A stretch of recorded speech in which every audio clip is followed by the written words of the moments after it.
Chapter 1. In the music cafe of X City, the sound of the piano flowed like water. Yun Sheng looked at the check in front of her. Opposite her sat a man and a woman. The man was handsome and the woman was young and fashionable. In contrast, Yang Yun Sheng, who exuded the smell of herbs, was very abrupt. Yun Sheng, let's break up. Here is a check of 100,000 yuan to repay the tuition you paid for me in the past few years. The man was well dressed and had an elegant scholar's temperament. He was Liu Minglang, a medical doctor from M country, who was hired by the First People's Hospital of X City with a high salary. Looking at Liu Minglang's style, no one would have guessed that a few years ago, he was just a poor student who had just graduated from a medical university. He had neither a high nor a low job. It was only with the support of his girlfriend, Yang Yun Sheng, that he could study abroad. After several years of separation, he thought that his university romance would last forever. In exchange, he only received a check of 100,000 yuan.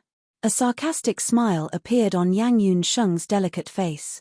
As if stung by Yun Sheng's smile, Liu Minglang did not wait for her to refuse and said first, "It's not that I abandoned you. It's that you are too disappointing. Look at you now. In any case, you are a top student from a famous clinical university, but you don't want to make progress and inherit some ancestral Chinese medicine clinic. Our classmates in university are doing better than you now. You don't know how to put on makeup and look sloppy." There was a slap. Yun Sheng picked up the check and threw it in Liu Minglang's face. "If you want to break up, don't beat around the bush, and don't discredit Chinese medicine. I have no future. I can't compare with Qian Weiwei, the daughter of the director of the sanitary bureau sitting next to you. She can help you buy a house and a car, and find a high-paying job. Liu Minglang, you are a high-level gigolo." She had already learned from others that Liu Minglang had a new lover. Yun Sheng's voice was strong and her words were clear. Everyone in the music cafe could hear her clearly. This kind of melodramatic scene that only appeared in TV series was rare.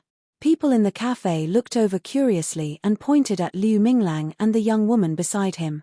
Liu Minglang's expression was ugly.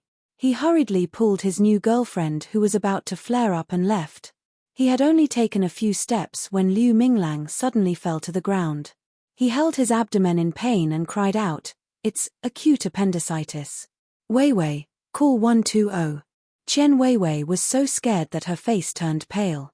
She had never seen such a situation. She couldn't even use her phone properly. The manager of the cafe was quick-witted. After checking, he called the emergency number. It was the rush hour and it would take at least 20 minutes for the ambulance to reach the music cafe.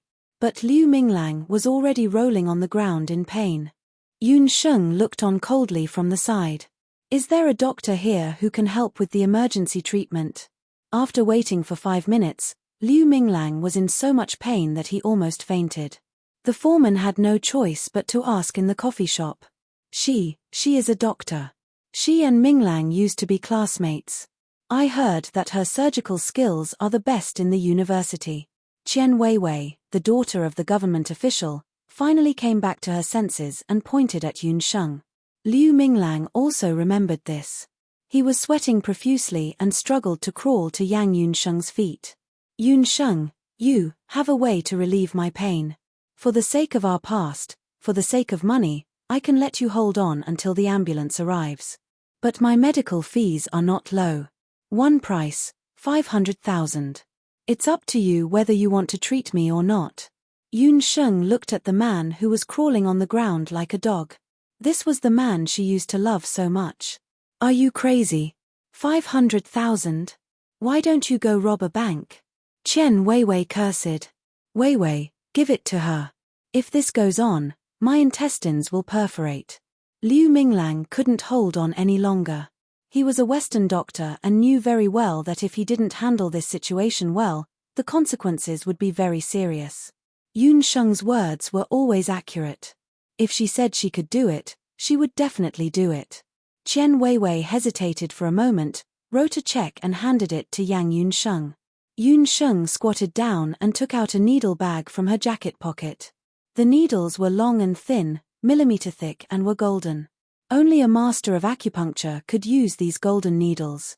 She placed her palm on the acupoints on Liu Minglang's feet. Her movements were smooth and she had the style of a master. Liu Minglang was in so much pain that he started to lose consciousness. He could only see the side of his ex-girlfriend's fair face.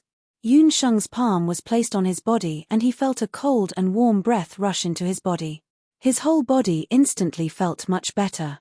After Yun Sheng withdrew her hand, she suddenly pulled down Liu Minglang's pants. "What are you doing?" Qian Weiwei was displeased. "Acupuncture," Yun Sheng said casually. She inserted a needle into Liu Minglang's first and second lumbar vertebrae. It was just one needle. "It doesn't hurt anymore." Liu Minglang sat up. His whole body was drenched in sweat. He looked around in surprise. "The surgery still needs to be done. It's just temporary pain relief." Yun Sheng put away the check and the golden needles. Her expression was calm. One needle could make a patient with acute appendicitis recover to his original state. 500,000 yuan in medical expenses. Among the onlookers, someone suddenly shouted, "You are the famous Jade Hand Divine Needle in X City, Needle Yang." In the past few years, the most famous person in the Chinese medical field was Needle Yang. It was rumored that her gender was unpredictable. She was elusive and when she treated patients, she could control their life and death with just one needle. She did not act easily. Every time she acted, the medical expenses would be 500,000 yuan. Yun Sheng did not answer. She left the music cafe, leaving Liu Minglang and Qian Weiwei dumbfounded. Liu Minglang, a needle worth 500,000 yuan is the breakup fee. At Yun Sheng's level of acupuncture, to relieve the pain of acute appendicitis, she only needed to use her internal qi to open the acupoints. There was no need to use the open needle. Her last needle was a needle that hurt the kidney. Even if Liu Minglang paid 500,000 yuan, it could not change the fact that he could not be a man in the future. Walking out of the cafe, Yun Sheng anonymously sent the check to the Discipline Inspection Office. She believed that the headlines of tomorrow's newspaper would be very interesting. People who offended Yang Yun Sheng, regardless of whether they were men or women, would not have a good ending. Coincidentally, a taxi stopped. A man wearing a cap and a black jacket got out of the car. He got out of the car in a hurry and bumped into Yun Sheng. The man ran away without apologizing. Yun Sheng got into the taxi. She could not help but cry. She did not notice that the man left a black plastic bag when he got out of the car. After nearly 10 years of love and waiting, this was the result she had been waiting for. She unconsciously rubbed the jade bracelet on her arm. She said to herself, "Grandpa, is it like what you said? Our Yang family went against the heavens and saved too many people. We are destined to die young or die alone." Yun Sheng, who was immersed in her memories, did not notice that the taxi's radio was broadcasting a piece of news. Emergency notice: there have been many vicious explosions in X City recently. Suspected terrorists have placed explosive devices on public transportation and crowded places. If citizens find suspicious people or unknown black plastic bags, please call the police. About 5 minutes later, a taxi driving on the road exploded with a boom. Black smoke billowed. A female passenger and the taxi driver were determined to be dead on the spot. Chapter 2. At the moment when the taxi exploded, Yun Sheng didn't lose consciousness. She only felt that her body was torn apart in an instant, and her consciousness flew out like a leaf. Then, she fell heavily on the ground. Her body felt like it had been crushed, and it was extremely painful. She heard unbridled laughter. "Smash this vile spawn to death. Yun Songhai, so what if you are a rare genius magician? You can't save your wife and child." Dozens of masked men in black laughed wantonly. The moment her body fell to the ground, her body was in great pain. Yun Sheng found that she had turned into a baby, and a baby who had been thrown to death. This was the time travel that was often mentioned in novels. Not long after the baby was born, it was thrown to the ground and immediately stopped breathing. Yun Sheng's soul took this opportunity to enter the baby's body. The baby's body was very weak. If it wasn't treated, even if it survived, it would only be a cripple. Yun Sheng noticed that the baby was wearing a bracelet that was exactly the same as the one she had in modern times. It was worn together with the family heirloom jade bracelet. Fortunately, there was the jade bracelet. Yun Sheng's consciousness turned, and the bracelet emitted a weak light, which went into the baby's body. The remaining trace of divine power in the bracelet quickly repaired the baby's heart meridians. The dozens of masked men in black didn't notice the changes in the baby's body. "Let go of my child." An angry man descended from the sky, waving a strange bone staff in his hand. Yun Sheng had never seen such a bone staff. On the scepter, 5 pieces of jade the size of cat's eyes lit up at the same time. In an instant, the gloomy sky turned fiery red. It was like a huge furnace that was smelting steel. Countless flames were like boiling molten iron. The man waved the bone staff, and there was fire everywhere. Countless fireballs fell like a rainstorm. Heaven and earth turned into a sea of hell, and the fire was raging. The rolling fireballs fell on the bodies of the perpetrators, and dozens of people turned into burning corpses at the same time. The fire was incomparably powerful. The masked men in black didn't even have time to cry out and beg for mercy before they turned into a pile of scorched earth. The man with the bone staff knelt on the ground in pain, wailing like a trapped beast. His eyes were empty. He raised the bone staff high, aimed at the top of his head, and struck it down with all his might. His wife and daughter were already dead. What was the point of him living? The faint sound of breathing interrupted the man's movements. He turned around stiffly and picked up the dying child with trembling hands. Yun Sheng's eyes widened, and the man's face was reflected in her dark eyes. It was a young man who had just become a father. He should have been happy, but the man in front of him had disheveled hair and his face was covered in wounds. Even so, it could not hide the man's once handsome silhouette and sharp edge. The man must have gone through a lot. There was only despair and sorrow in his dim eyes, just like a patient with a terminal illness. That kind of sorrow deeply stabbed Yun Sheng, who was a doctor. He had already lost the desire to live. She wanted to save him and let him find the will to live again. Yun Sheng waved her hands, held back the last bit of strength in her body, and cried out. Hearing the cry, a strange light flashed across the man's dead eyes. His eyes gradually recovered their brightness. He picked up the baby and staggered toward a small village in front of him. Behind the man, the dark dawn quietly ended, and the newly risen sun illuminated the entire land. Time flew by. 6 years had passed. When the fiery red hemastatic flowers bloomed all over the medicine fields of Banana Leaf Village, a magic initiation ceremony was being held in the temple of Banana Leaf Village. Magic element perception, none. The white-haired sorcerer looked at the pitch-black magic crystal and shook his head. This was already the 3rd time.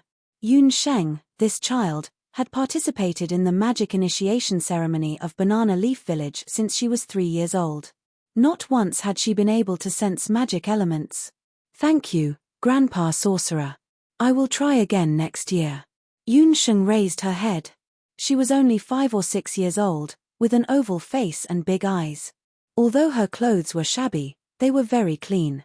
Due to her poor family background and lack of nutrition, she was thinner and shorter than her peers.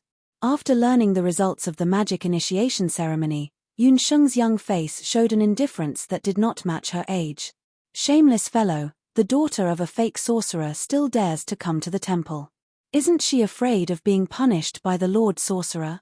When leaving the temple, a few children who had also participated in the magic initiation ceremony spat at her. Yun Sheng nimbly dodged and avoided it.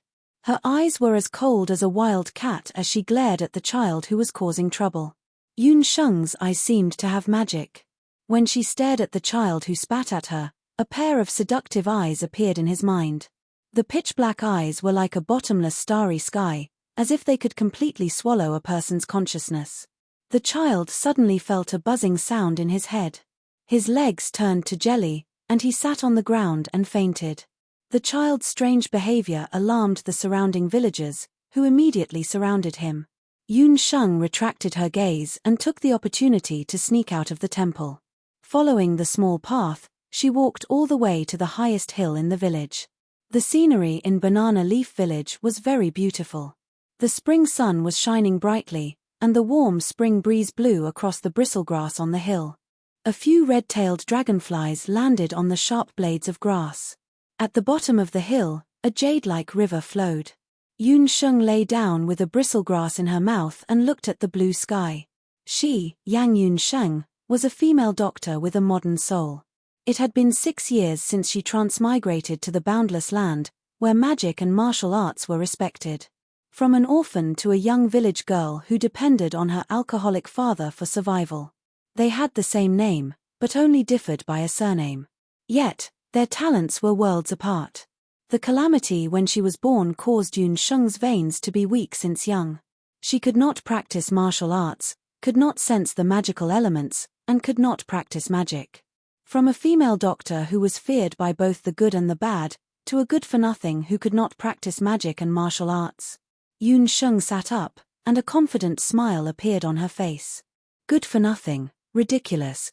She was definitely not a good-for-nothing. As long as she had the Shennong medical bangle, she would one day return to the top of the continent.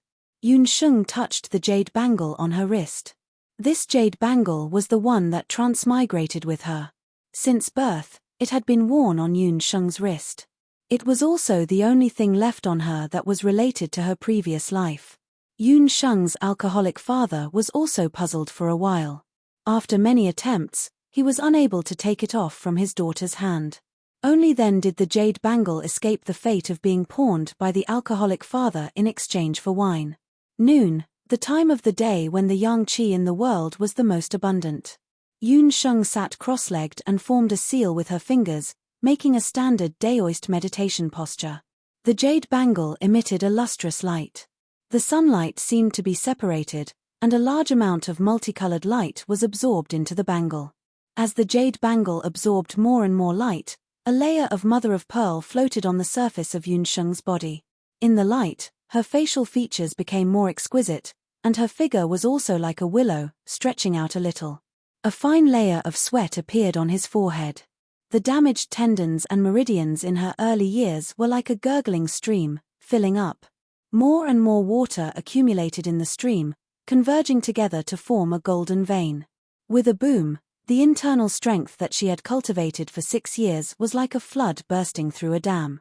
One of the 8 meridians of the human body, the Yong Wei meridian, had been opened.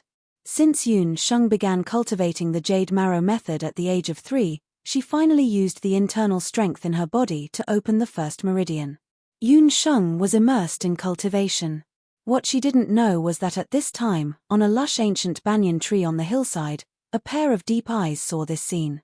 The young man was lying on the trunk casually. It was a young man who didn't fit in with the simple atmosphere of Banana Leaf Village. The young man was not old, only about 10 years old. Although he was wearing ordinary coarse clothes, his wheat-colored skin and robust body showed a domineering aura that was not inferior to that of a veteran on the battlefield. Absorbing sun essence. Interesting, I didn't think that in such a small mountain village, there would be someone who knows such a profound method. The young man looked at Yun Sheng with interest. Suddenly, Yun Sheng opened her eyes. Chapter 3. At the bottom of the hill, a few children around the age of 10 quickly ran up. Trash, it's this trash that caused me to faint and lose the chance to participate in the magic initiation. The child who had insulted Yun Sheng in the temple earlier pointed at Yun Sheng with a red face. You're the little trash Yun Sheng, the daughter of that fake magician? Grandpa Village Chief kindly let you stay in Banana Leaf Village, but you actually dared to bully my brother. Kneel down, kowtow to him, apologize, and hand over a silver coin. Then, I'll let you go. The one who spoke was an arrogant youth. Behind him stood a few other youths of the same age. Unlike the ordinary children in Banana Leaf Village, the youth who spoke was wearing a brown training uniform. This indicated that he was a martial arts student from the town's martial arts center. The temple and martial arts center were the most basic facilities on the boundless continent. Every country had a branch temple from the village to the capital, and a martial arts center at the city level. When the children in the country reached the age of 3, regardless of whether they were boys or girls, they could sign up for the magic initiation at the temple and the physical fitness test at the martial arts center.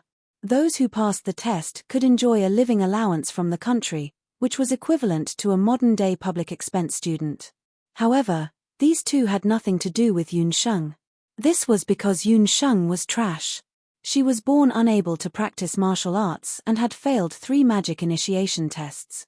Because of this, she was often ridiculed by the children in the village. Those who ridiculed her would always mysteriously faint or feel unwell, so no one dared to bully her directly. The elder brother of the boy who had provoked Yun Sheng in the temple was called Lei Hu. He was one of the few youths in the village who had been sent to the town's martial arts center to practice martial arts. He was also the leader of the children in the village. He had left home last year to practice martial arts and had just returned home a few days ago. This morning, when he found out that his brother had missed this year's magic initiation test because of Yun Sheng, he couldn't help but fly into a rage. He brought a few of his close friends to find Yun Sheng. The martial arts students from the town-level martial arts dojo had all practiced martial arts. This little girl had only practiced the basic absorption and expiration method, so she was unable to protect herself. She was afraid that she would be at a disadvantage. Under the tree, the young man's beautiful lips pursed. He lazily raised his hand and a few emerald leaves fell into his hand. Yun Sheng's eyelids drooped, and her eyelashes covered the light in her eyes. Her cherry-colored lips burst out with a single word, "Get lost." As she spoke, she exerted strength in her legs. Her petite body was like a taut spring as she suddenly leaped towards Lei Hu. Her fist landed solidly on Lei Hu's face. Lei Hu did not expect her to hit him so easily. He also did not expect that a trash who could not practice martial arts would have such skills. Caught off guard, he was sent flying. His mouth was filled with a fishy liquid. Martial arts students were indeed martial arts students. They had undergone specialized combat training. Although he was hit unexpectedly, Lei Hu immediately regained his senses. He roared, and a brownish-yellow battle aura surged out of his body. His back arched high, and his eyes flashed with a green light. He had transformed into a hungry dog. His strong limbs pulled back in mid-air, forcibly stopping his momentum of landing. His movements sped up several times, and like a hungry dog, he pounced towards Yun Sheng with the force of crushing rocks. This is a martial arts student who has learned basic martial arts. His strength is enough to crush rocks. She's probably at a disadvantage. In the young man's hand, a few green leaves were injected with a gust of gang qi. The leaves immediately became taut like flying knives. Just as he was about to throw them, the young man's ears twitched slightly, and his hands stopped moving. On the hillside, Yun Sheng also sensed the change in Lei Hu's body. Her pupils constricted, and a faint golden light floated out. In her eyes, Lei Hu's lightning-fast movements were broken down into a few slow movements like a slow-motion movie. Yun Sheng's mind moved slightly, and a beast bone needle appeared at her fingertips. She had repeated the same mistake again, and there was a limit to her patience. Just as Yun Sheng and Lei Hu were about to collide head-on, there was a loud splash of water. In the small river below the hillside, 2 streams of water vapor rose up like spiritual snakes. The water vapor condensed into water droplets in the air, and the water droplets quickly transformed into 2 water balls. The water balls were like 2 cannonballs, smashing onto Yun Sheng and Lei Hu. The 2 of them were instantly drenched by the water balls. "Both of you, stop." When the water balls landed, an old man with a wide mouth and a lion's face appeared on the hillside with a magic staff in his hand. Like an eagle catching chicks, he grabbed Yun Sheng and Lei Hu by their collars and separated them. The moment the old man appeared, the children on the hillside immediately scattered like birds and beasts. Grandpa Village Chief.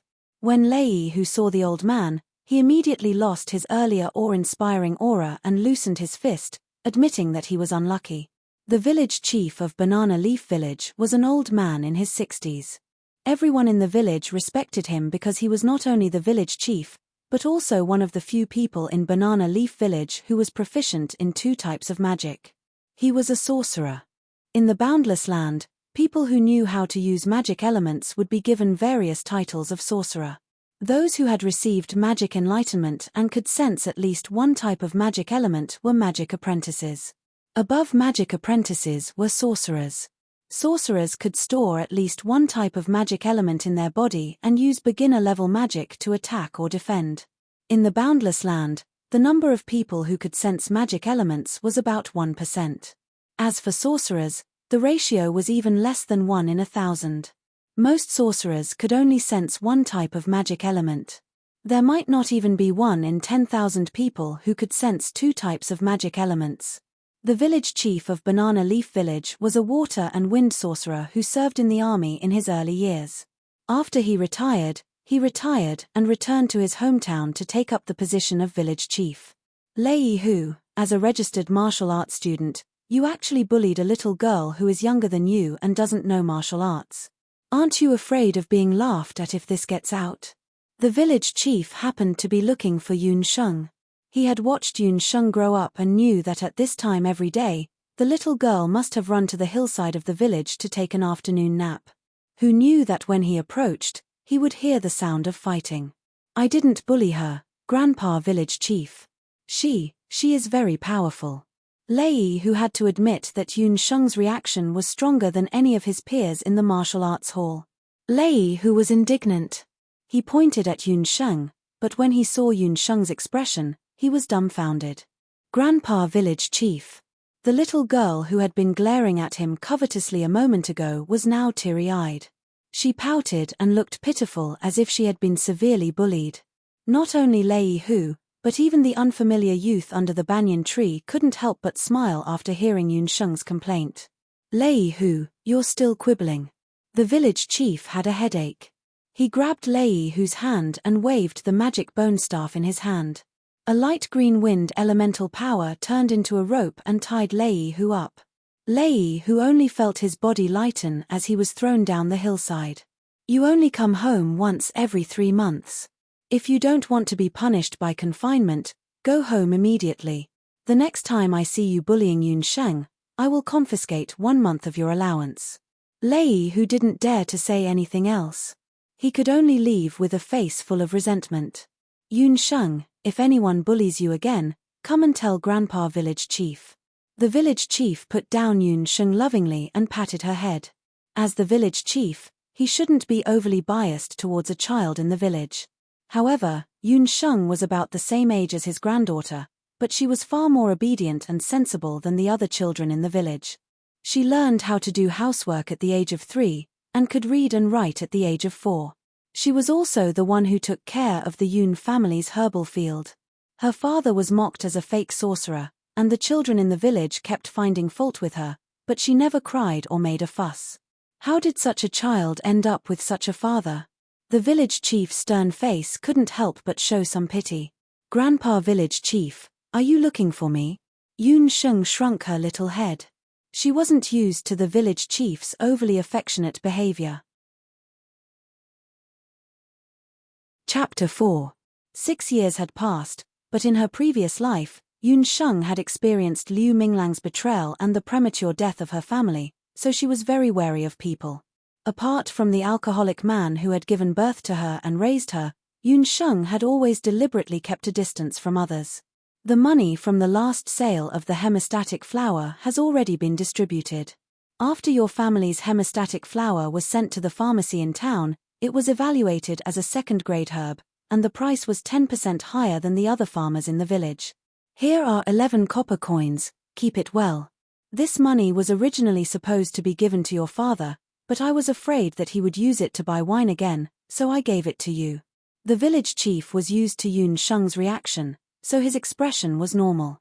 He took out 11 copper coins and gave them to Yun Sheng. Banana Leaf Village was located in Ju State, which was a country with 4 seasons like spring. All kinds of crops grew luxuriantly here. The soil and water of Banana Leaf Village were especially suitable for growing herbs. Every family in the village had a medicinal field. Yun Sheng's family also had a few mu of medicinal fields.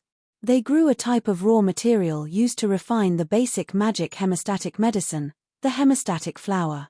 Every time the herbs matured, the village would organize people to purchase them and transport them to town to be sold to the pharmacy. Yun Sheng's medicinal field was always able to grow herbs of superior quality, even with the same water and soil. There were also villagers who secretly went to Yun Sheng's medicinal field to peek, hoping to find some secret, but they waited for several days and didn't see any special fertilizer. Grandpa Village Chief, how can I become a magician? Yun Sheng thought for a moment and asked. To become a magician, you must first become a magic apprentice, and a magic apprentice must be able to feel any of the 4 major elements: earth, water, wind, and fire. Earth is yellow, water is blue, wind is green, and fire is red. The village chief paused. He thought of the scene when Yun Sheng was enlightened in magic and couldn't help but sigh. Then is there a way to let a person who can't feel magic elements feel magic elements? Yun Sheng didn't give up and asked. This is very difficult, but if you can find the moonlight grass, you might be able to feel a little bit of the magical elements. The moonlight grass was a rare medicinal herb that could only be cultivated in the medicine shops in the city.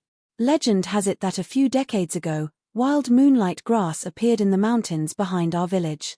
However, that is only a legend. No one has ever seen it, the village chief recalled. Yun Sheng secretly remembered the name of the moonlight grass that could change one's magical constitution. Inadvertently, she glanced at the village head's face and saw that his face was yellow and his complexion was not very good. Grandpa Village Head, do you feel that your abdomen is bloated these days and your body is not feeling well? When the village chief heard this, he coughed a few times and thought to himself, my stomach has been feeling uncomfortable for the past few days, but it's not a serious problem. Coincidentally, the magician in charge of medical treatment at the Temple of Magic had retired from his hometown, so I delayed it. I didn't expect Yun Sheng to find out about it. Yun Sheng gestured for the village chief to bend down. She held one of the village chief's palms with her small hand and pressed the corner of his index finger with her thumb. The village chief instantly felt his stomach squirming and he felt a surge of urination.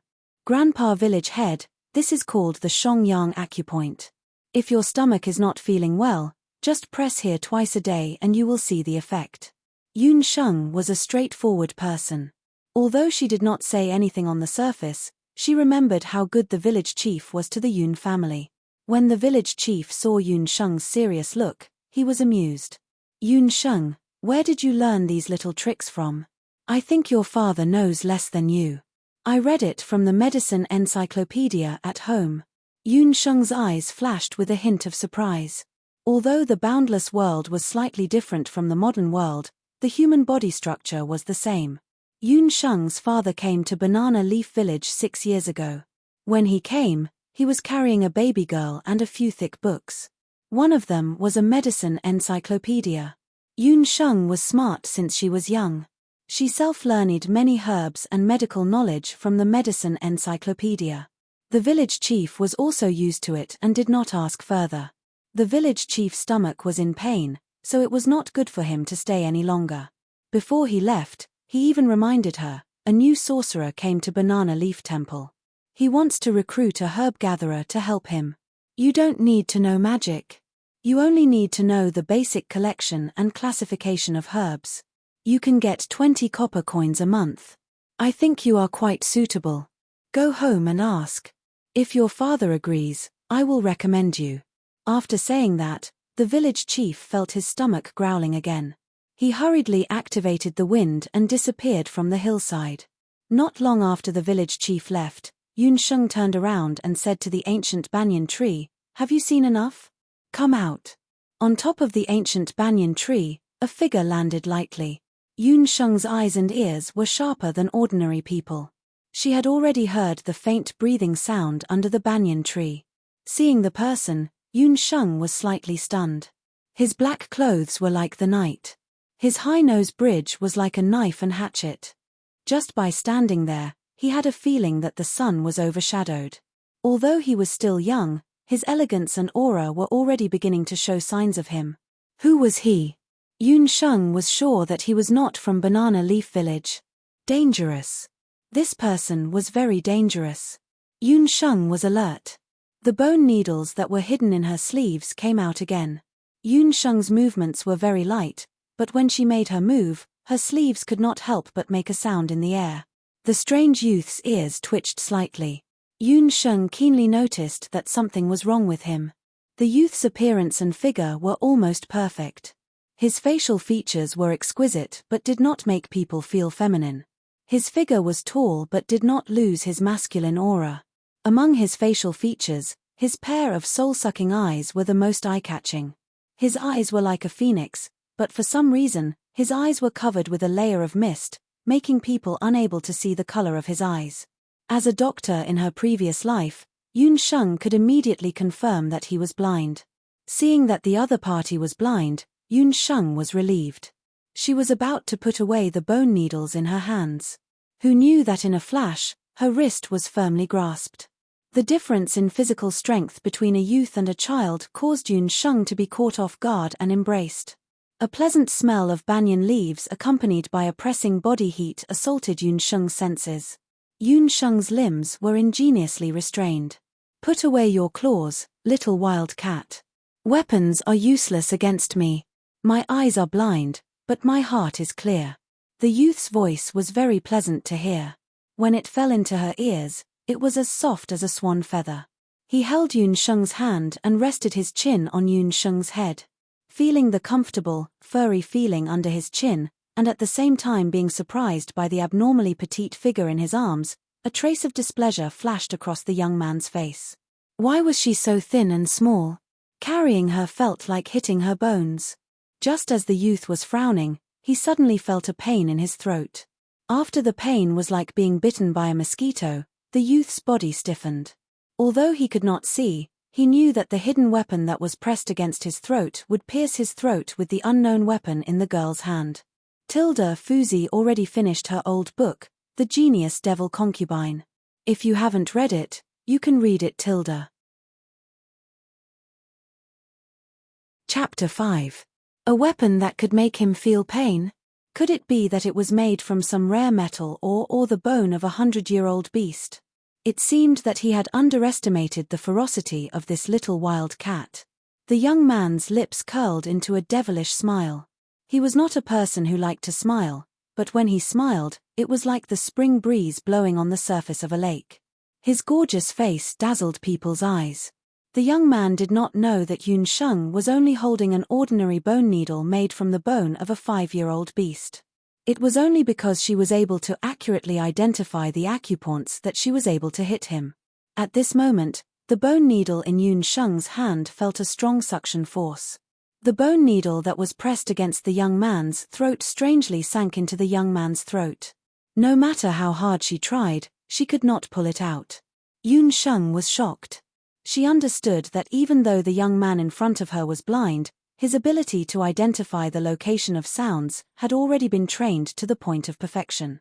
Compared to the average person, his reaction was more sensitive. His cultivation was far beyond that of a martial arts student like Lei Hu. With her current trashy physique, she was definitely not his opponent. Yun Sheng's lips curled into a sly smile. What she knew was not just ordinary acupuncture. A certain acupoint on the young man's body suddenly felt numb, as if it was struck by lightning. Following that, an uncontrollable drowsiness attacked him. In the next second, he lost consciousness and fainted on the ground. Yun Sheng kicked the unconscious youth on the ground and made a face. Consider yourself lucky. If it wasn't for the fact that this body is still young and has only opened the first meridian, this hidden needle would have been enough to cripple you. In her previous life, Yun Sheng was known as the Yang Needle.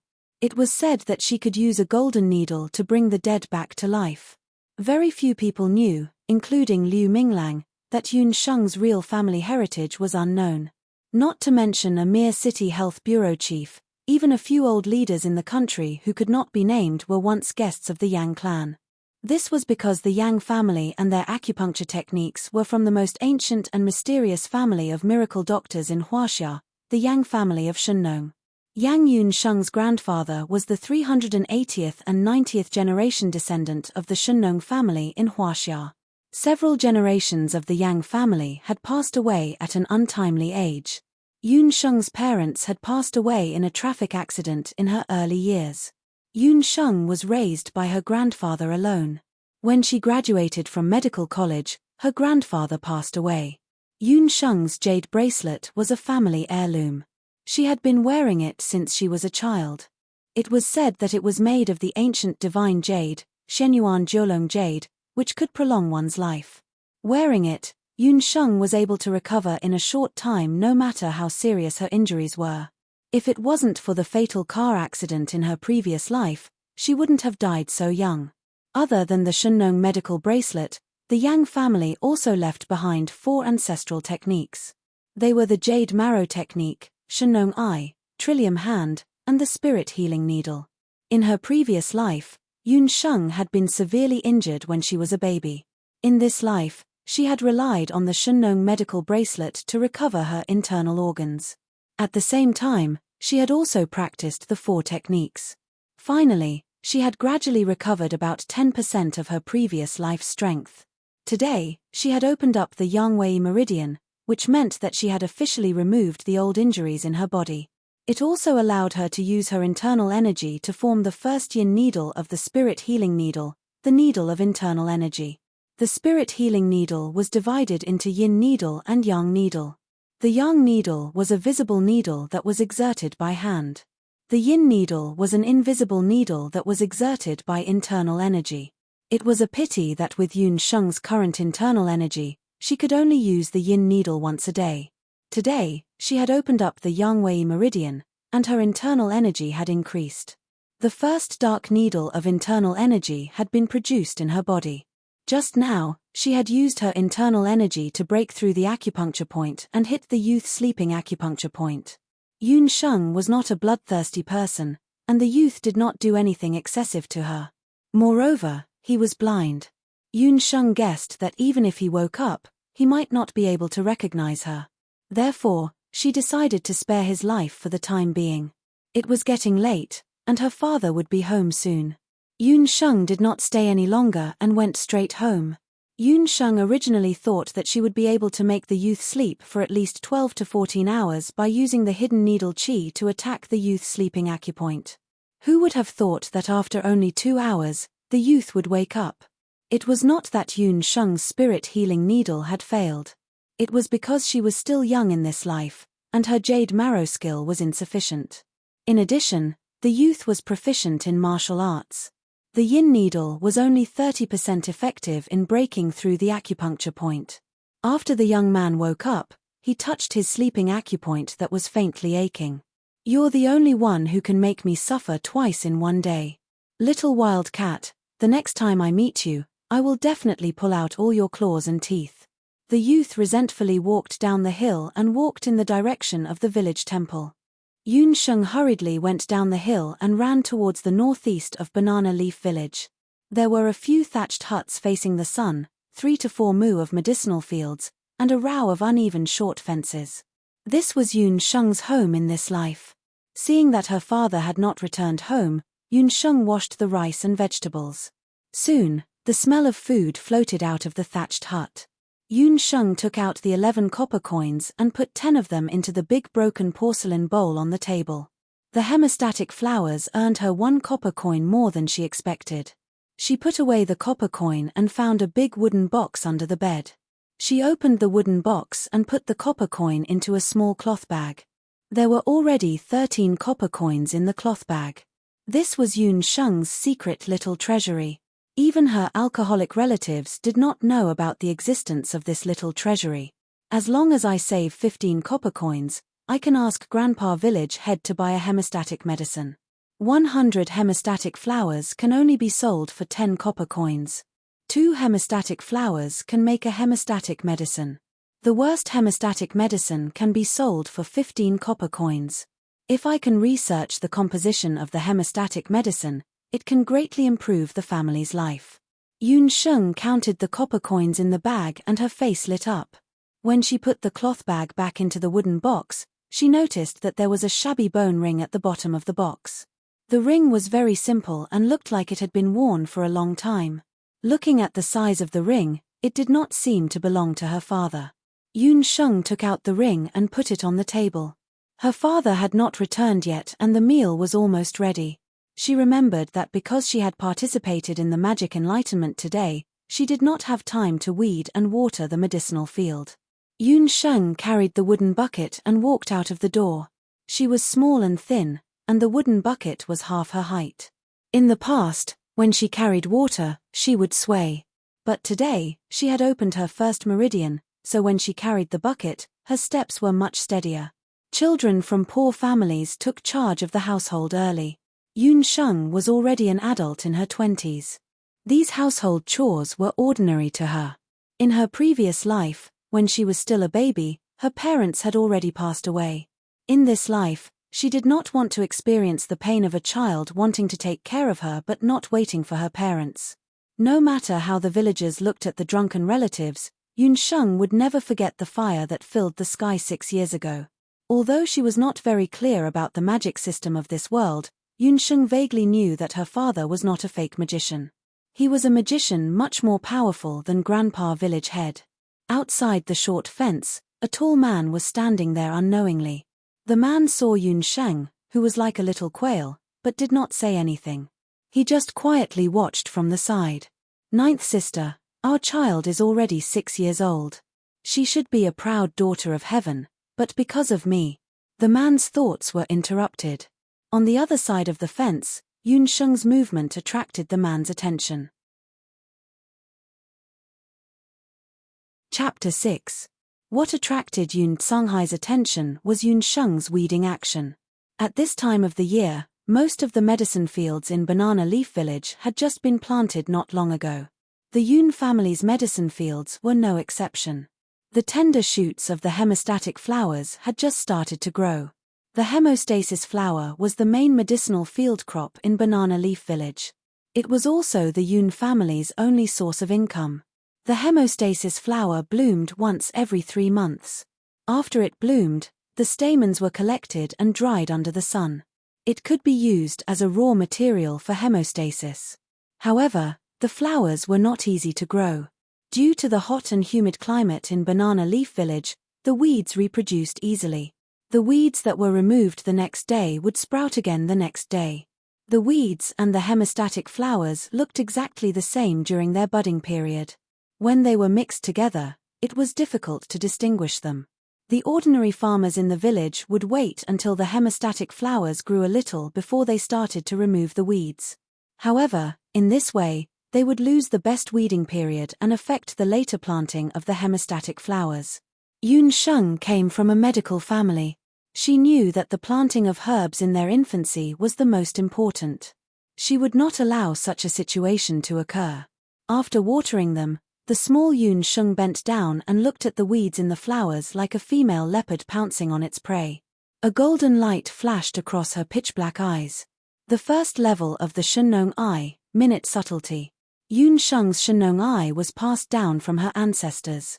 It was divided into 4 levels: Minute Subtlety, Insight, Inner Vision, and God's Trace. Not only did it increase one's visual acuity, but it also had a special hypnotic effect. It was said that when one cultivated it to the highest level, one could move before the enemy. However, the Shennong Eye was very difficult to cultivate. Even in Yun Sheng's previous life, she had only cultivated it to the insight level. She could see through the age of the medicine and the illness of the human body with just a glance. Even so, she was a rare genius in the Yang family. Most of the Yang family members could only cultivate it to Minute Subtlety. Legend had it that the ancestor of the Shennong Eye, Yang Di, had cultivated it to the 3rd level, Inner Vision. He could see through the organs and veins of all living things. Under the effect of Shennong's pupil, the features of the hemostatic flowers and weeds in front of Yun Sheng are magnified several times. If the tip of the leaf was hairless, it would be wild grass. If the leaf was round and hairy, it would be a hemostatic flower. Others might not be able to tell the difference between wild grass and hemostatic flower buds, but under her Shennong pupil, it was very clear.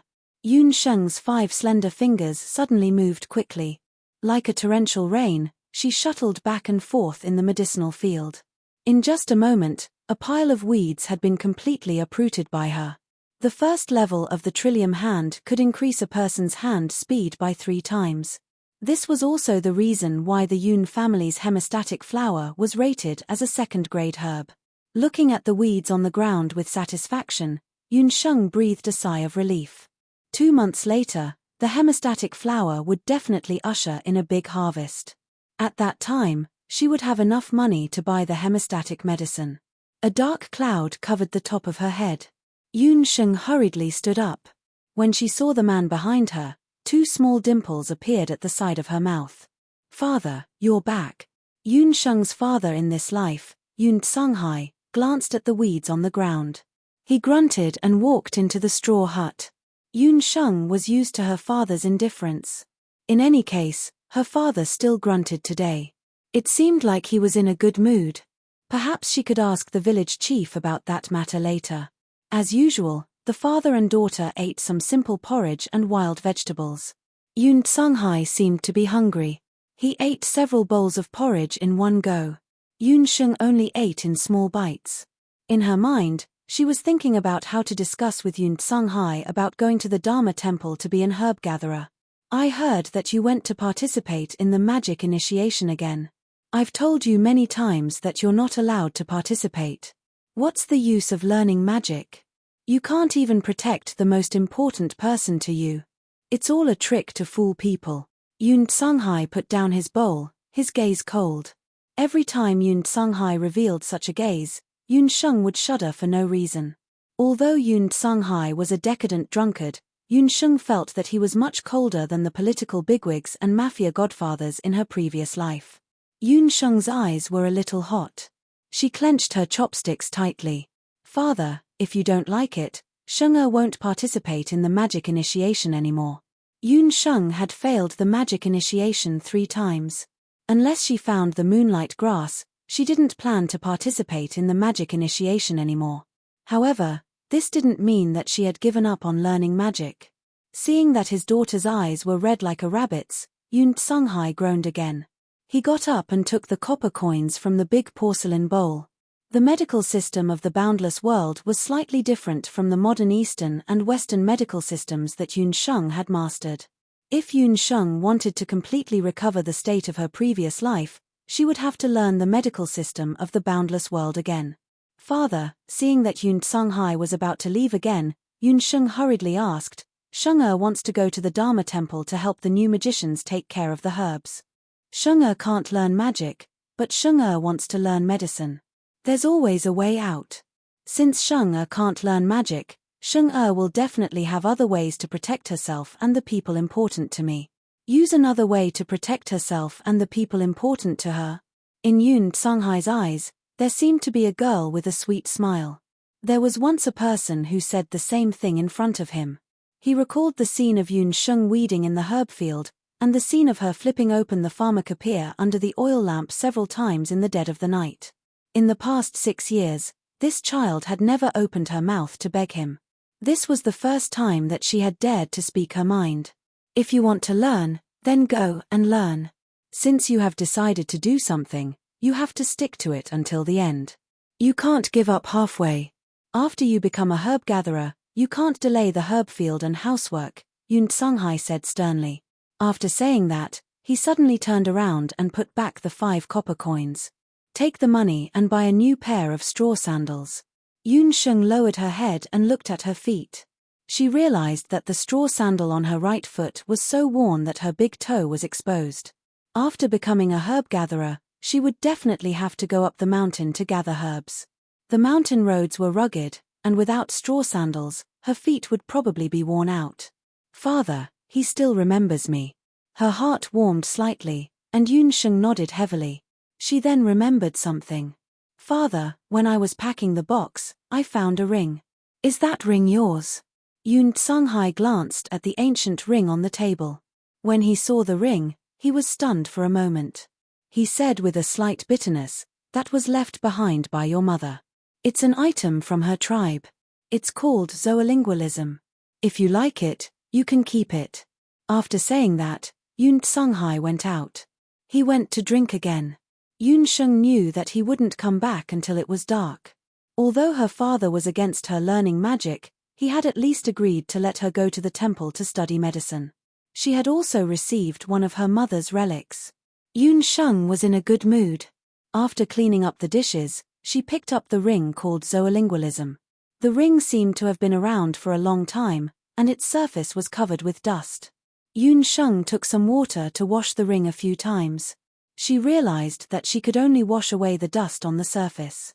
However, she couldn't wash away the layer of mud-like substance that covered the ring. This layer of mud blocked the original pattern on the ring. Yunsheng didn't mind and put the ring on her finger.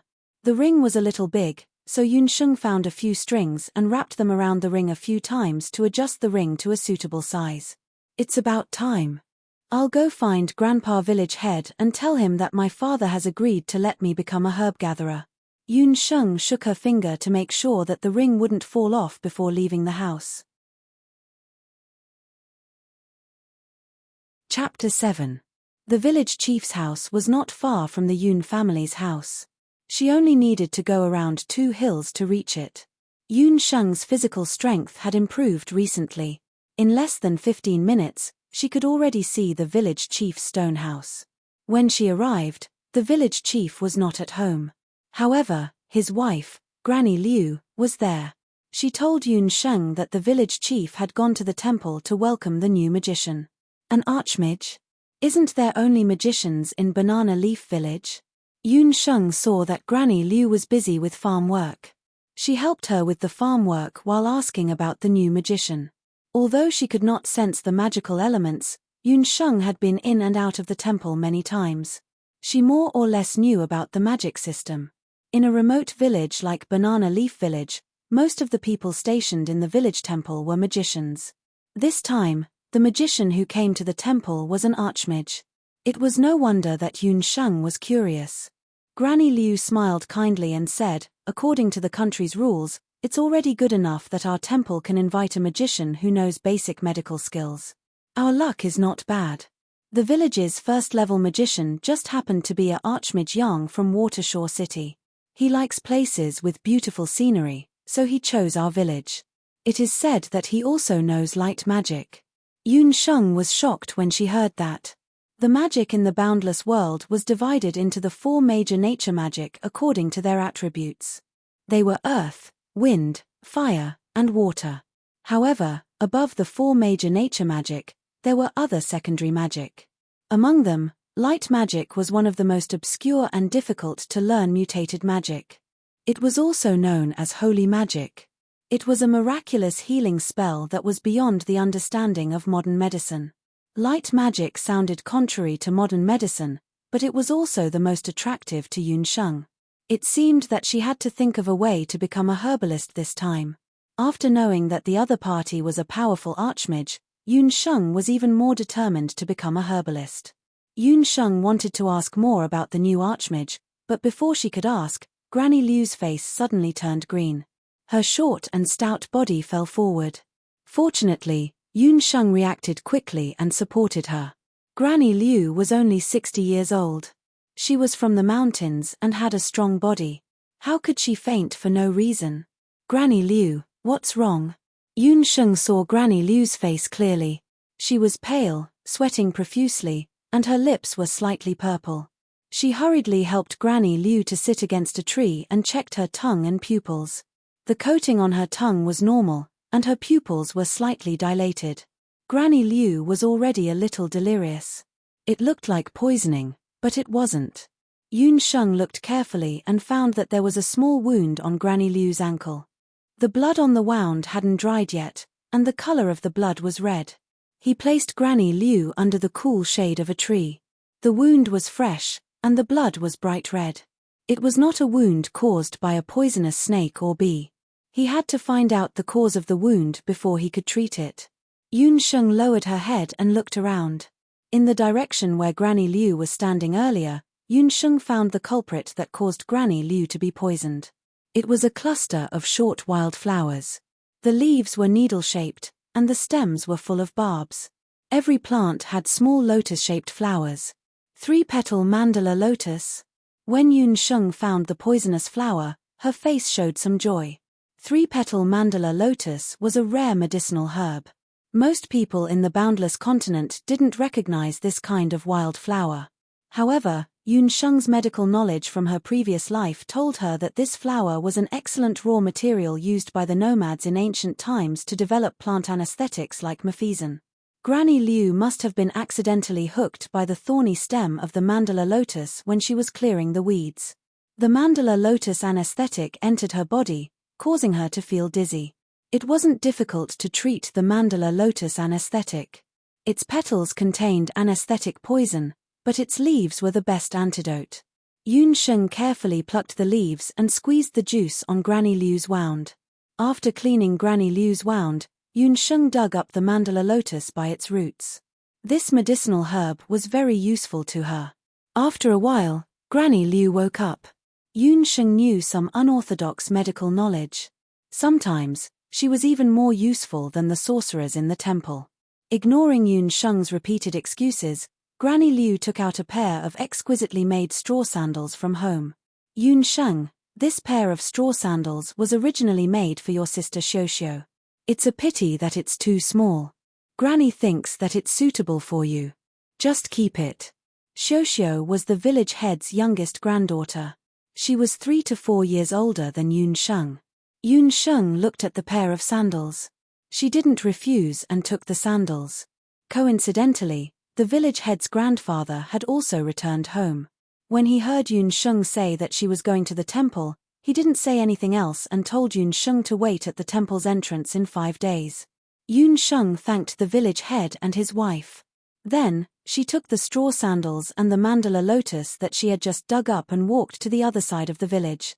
Yun Tsanghai had left 5 copper coins for Yun Sheng to buy the straw sandals. Since Yun Sheng had gotten the straw sandals for free, she had saved 5 copper coins. The village's prices were low. 5 copper coins was not a small sum. With these 5 copper coins, Yun Sheng could start developing the hemostatic agent earlier. After Yun Sheng discovered that the small mandala lotus could paralyze the strong Granny Liu, an idea popped up in her mind. The appearance of the Thunder Tiger brothers and that unfamiliar youth made her realize that in this continent where magic and martial arts ran rampant, it was obviously unreliable for a useless person like her to rely on the bone needle to protect herself. She had to find a better way to protect herself. At the entrance of the village was a blacksmith shop. Just as she approached, she heard a series of clanking sounds. A blacksmith with muscles as big as a small hill, wearing a coarse cloth sack, was waving a large iron hammer and hammering away at the red-hot soldering iron. He was the only blacksmith in Banana Leaf Village, Tai Gang. Tai Gang from the blacksmith shop and Yun Tsanghai were drinking buddies. When he had nothing to do, he would go to Yun Sheng's house to drink a few cups. He only had a mischievous son. He had always been jealous of Yun Tsanghai for having such an obedient and sensible daughter. Seeing Yun Sheng come to the door alone, Tai Gang opened his big mouth and said loudly, "Yun Sheng, are you here to get the bone needles?" "Yes, Uncle Tai." "Have you finished the bone needles I asked you to make for me last time?" In Yun Sheng's previous life, she used gold and silver needles for acupuncture. However, after coming to the boundless continent, the smelting technology of this era was far behind the modern era, not to mention a small mountain village like Banana Leaf Village. Even the best blacksmith in the village, Tai Gang, would find it difficult to make acupuncture needles of such high purity. Fortunately, there was a type of bone needle in this era. This kind of needle was made from animal bones. Although it wasn't as nimble as gold or silver needles, it was very sturdy and durable. Most of the villagers used it to sew and mend clothes, but Yun Sheng used it for other purposes. Yun Sheng took the bone needles and examined them. There were a total of 10 needles of various sizes. Tai Gang's craftsmanship was very good. The bone needles were polished until they were smooth and durable. Yun Sheng was about to thank Tai Gang when she suddenly saw an inconspicuous knife on the blacksmith table beside Tai Gang. When she saw the shape of the knife, Yun Sheng's eyebrows twitched. She almost blurted out, "Scalpel." Chapter 8. Scalpel. The scalpel in the blacksmith shop had a blade like a willow leaf, about 5 to 6 centimeters long. Its size and sharpness were about the same as the clinical scalpel Yun Sheng used in her previous life in the medical university. In her previous life, although Yun Sheng was born in the Eastern medical family, her grandfather was an open-minded person. He thought that Chinese medicine and Western medicine were equally profound, so when he taught Yun Sheng the essence of the Eastern medical system, he also encouraged Yun Sheng to join the formal Western medical system. With a few years of medical university education, Coupled with Yun Sheng's Shenong eyes and trillium hands, Yun Sheng was famous in the medical university for her quick knife skills. In her dissection class, she even set a record for taking 1 minute to remove a cancerous organ from a rabbit and stitching it perfectly. Initially, she thought that she would never see a scalpel again after arriving at the boundless land. However, this willow leaf-like scalpel in front of her caught her attention. That is a scalpel made from the golden rhinoceros boar's tusk. A few days ago, a hunter from the village went into the mountains to hunt for a golden rhinoceros boar, but the cunning fellow slipped away and only managed to cut off half of the boar's tusk. Half of the boar's tusk was not worth much, so the hunter brought it to my shop to see if he could polish it into something useful. In the end, he only managed to polish it into this small scalpel. It is sharp enough, but it is too small, so no one can use it. Tai Gang shook his head when he saw the scalpel. The boundless land was a special land. The spiritual energy here was abundant, giving birth to countless magical species and many mysterious powers that could not be explained in the modern era. Not only were there mags and warriors on this land, the wild beasts that lived on this land were also very strong. Just their appearance alone was several times that of the wild beasts in the modern era. Other than a small number of domesticated wild beasts, there were many highly dangerous wild beasts living in the unknown deep mountains and forests. According to the different danger levels of the wild beasts, they were divided into wild beasts, magical beasts, and war beasts. The golden rhinoceros boar that Tai Gang mentioned was a magical beast, a rank 2 or 3 magical beast. It looked like a pig, with a pair of barbed fangs. The golden rhinoceros boar was ferocious and had great destructive power to crops and livestock. Fortunately, it lived deep in the mountains and forests and rarely appeared in the villages. The golden rhino boar's tusks were very hard, comparable to refined metal. In a small mountain village where resources were scarce, the golden rhino boar's tusks were a rare tool for making daggers. If it was a complete golden rhino boar's tusk, it could be sold for 1 silver coin in a village's blacksmith shop. The currency system of the boundless world was 10 copper coins for 1 silver coin, 10 silver coins for 1 gold coin, and 10 gold coins for 1 pure gold coin. 1 silver coin was enough for an ordinary farmer to live for a month. Unfortunately, when this golden rhino boar's tusk was delivered, it was already broken, so it was worthless. "Uncle Tai, can you sell this small knife to me? But I only have 2 copper coins left." Yun Sheng spent 1 copper coin to buy 10 bone needles. She wanted to save 2 copper coins to buy hemostatic medicine, so she only had 2 copper coins left. "It's just a worthless knife. What kind of money is it? It can't be used as a kitchen knife, nor can it be used as a chopper. Take it as a gift from Uncle Tai for Xiao Sheng to play with." Tai Gang smiled and passed the knife to Yun Sheng. "Uncle Tai, can you make a small groove here and help me make a hemlock handle?" Yun Sheng imitated the style of a modern scalpel and explained to Tai Gang in detail. Tai Gang also couldn't figure out why Yun Sheng wanted to make this strange knife, but he still followed her instructions and made a scalpel according to what she said. After receiving the modified scalpel, Yun Sheng's face revealed a bright smile. She thanked Uncle Tai and left the blacksmith's shop. Yun Sheng went to the grocery store in Banana Leaf Village to buy a rice grinder and a rice grinder. She had a complete set of simple medicine-making tools. When she returned home, the sun was still early. Yun Sheng's newly obtained 3-petal mandala lotus was split.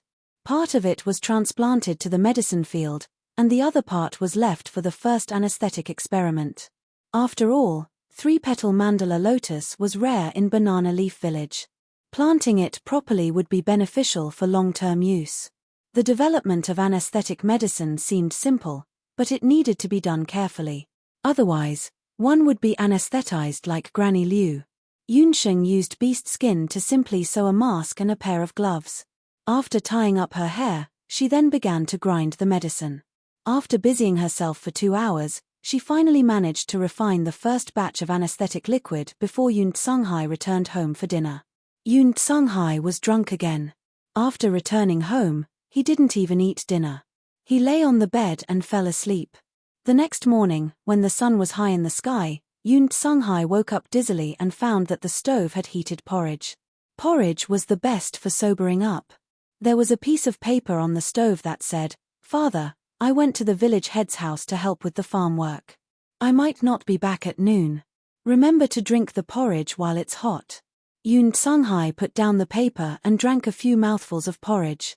As soon as the porridge entered his mouth, he felt a clear energy invade his body, and the hangover disappeared. He made a sound of surprise and took a closer look at the bowl. He found that it was actually medicinal porridge. Joshing, it seems like our daughter has inherited your talent in the field of medicine. That's fine, let her develop towards medicine. Perhaps completely giving up on becoming a magician would instead be a happy thing for her. Yoon Sung-hai strolled to the door. He raised his head to look at the sky and couldn't help but furrow his brows. In the sky, the sun seemed a little dim. An unusual red cloud shrouded the sun. That's... Yoon Sung-hai's face was covered with a layer of haze, but then he smiled bitterly. Yoon Sung-hai, you can't even protect yourself now. Why are you meddling in other people's business? He lowered his shoulders and walked to the tavern at the entrance of the village. In the rolling hills, on a mountain that was about 1,000 meters high, Yoon Sheng carried a medicine basket and walked towards the mountainside. The 1,000-Beast Graveyard Mountain was the name of the mountain. It wasn't because there were many wild beasts in the mountain. It was only some low-level magical beasts and wild beasts that appeared here. It was called the 1,000-Beast Graveyard Mountain because a long time ago, legend said that there was a large beast graveyard in this mountain. No one knew the location and origin of the beast graveyard. The villagers who entered the mountain never found any large beast graveyard in the mountain. It was just that after a long time, the villagers who didn't know many words habitually called this mountain the 1,000-Beast Graveyard Mountain. Yoon Sheng's purpose in coming to the 1,000-Beast Graveyard Mountain today was to find some herbs that could strengthen one's body. It would be best if she could find the moonlight grass that the village head said could improve one's magical constitution. Secondly, she wanted to try out the anesthetic that she had just made yesterday. The forest around the 1,000-Beast Graveyard Mountain was lush and the smell of vegetation was very strong. Looking at it, it was so green that it was almost dripping. There were also a few low-level magical beasts in this area. Compared to Banana Leaf Village, there were more wild herbs in this area. Yoon Sheng looked around and found some ordinary herbs. She didn't find the moonlight grass that Grandpa Village Head mentioned at all. After Yoon Sheng dug up some herbs, she suddenly heard a commotion in the grass behind her. A sense of danger surged. A level 1 magical beast, willow green snake, as thick as a thumb, crawled out of the grass. The snake raised its head high. When it discovered Yoon Sheng, it spat out an emerald green wind blade with a puff from its mouth.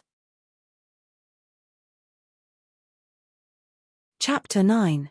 Yoon Sheng had heard from the hunters in the village that the jade wind snake wasn't poisonous, but it could spit out a sharp willow wind blade from its mouth. This was Yoon Sheng's first time facing a magical beast directly. Even though she was quite old in her previous life, she didn't have magical beasts in her previous life. Fortunately, Yoon Sheng was used to seeing life and death, so her mental fortitude was strong. She only panicked for a moment and immediately regained her calmness. As a doctor, no matter what the situation was, they must remain absolutely calm. Between her fingers, there were a few more bone needles. These bone needles were different from the ones she had used before. These bone needles had been tempered with datura lotus juice and the end of the bone needles was tied with a small finger-thick beast tendon. Narrowing her eyes, Yoon Sheng saw the direction of the wind blade and her body nimbly jumped between the bushes, dodging the wind blade. After the first stage willow green snake spat out a wind blade, if it wanted to spit out a second wind blade, it would need to accumulate wind elements again. Taking advantage of the time when the willow green snake's eyes turned green and it was accumulating wind elements, Yoon Sheng aimed the bone needles at the snake's 7 inches. With a kai sound, the beast tendon tightened like a steel bar and the bone needles flashed with a cold light. The willow green snake, who was originally holding its head high, was nailed to the ground by the bone needles. When the needles entered its body, the anesthetic immediately took effect. It struggled a few times, but the anesthetic on the needles had already taken effect. After a while, the willow green snake fainted. Yoon Sheng's wrist shook and she picked up the unconscious snake and put away the bone needles. She aimed at the snake's gallbladder and with a shake of the scalpel, The sharp blade cut open and an intact snake gallbladder was dug out. Yun Sheng washed the snake gallbladder with water from the water bag she carried with her and directly swallowed it into her stomach. When the snake gallbladder entered her body, a hot and cold feeling rose from her abdomen. The snake gallbladder nourished the yin and solidified the vitality. For Yun Sheng, who was now weak and lacked nutrition, it could be considered a tonic. After digging out the snake's gallbladder, Yun Sheng peeled off the snake's skin. The snake's stomach was empty. It seems that this is just a 1-year-old willow green. It's a pity that it doesn't have the soul stone that Uncle Hunter mentioned. Yun Sheng's small face fell. In Banana Leaf Village, the hunters were much wealthier than the farmers. Most of the hunters lived in tiled houses made of stone. The reason was that hunters could enter the mountains to hunt wild beasts and even low-level magical beasts. Every part of a magical beast was a treasure. Apart from the magical beast's skin, which could be used to make all kinds of armors, and the magical beast's meat could be sold, the most valuable parts of the magical beast's body were the magical beast's bones and magical beast's soul stones. Magical beast bones were the best materials for crafting magical bone staffs and weapons. As for magical beast soul stones, they had even more uses. It could be embedded into a magical bone staff to increase the condensation and usage of magical elements. It could also be used to replenish the magical elements used by spellcasters. It was even said that if one was lucky, the soul stones of some magical beasts could even carry magical techniques or martial techniques. The price of these soul stones was very high. It was a pity that magical beast bones and magical beast soul stones were hard to come by. Only magical beasts that were more than 10 years old could grow into bones that could be used to craft magical staffs and weapons. 10-year-old magical beast bones could be used to craft the lowest level of magical staffs and weapons. As for magical beast soul stones, it required magical beasts that were more than 10 years old to have a chance of obtaining them. Level 1 magical beasts were mostly 5 years old. Level 2 or even Level 3 magical beasts could reach 10 years or even a few dozen years old. With Yun Sheng's current strength, killing a Level 1 magical beast was not a problem.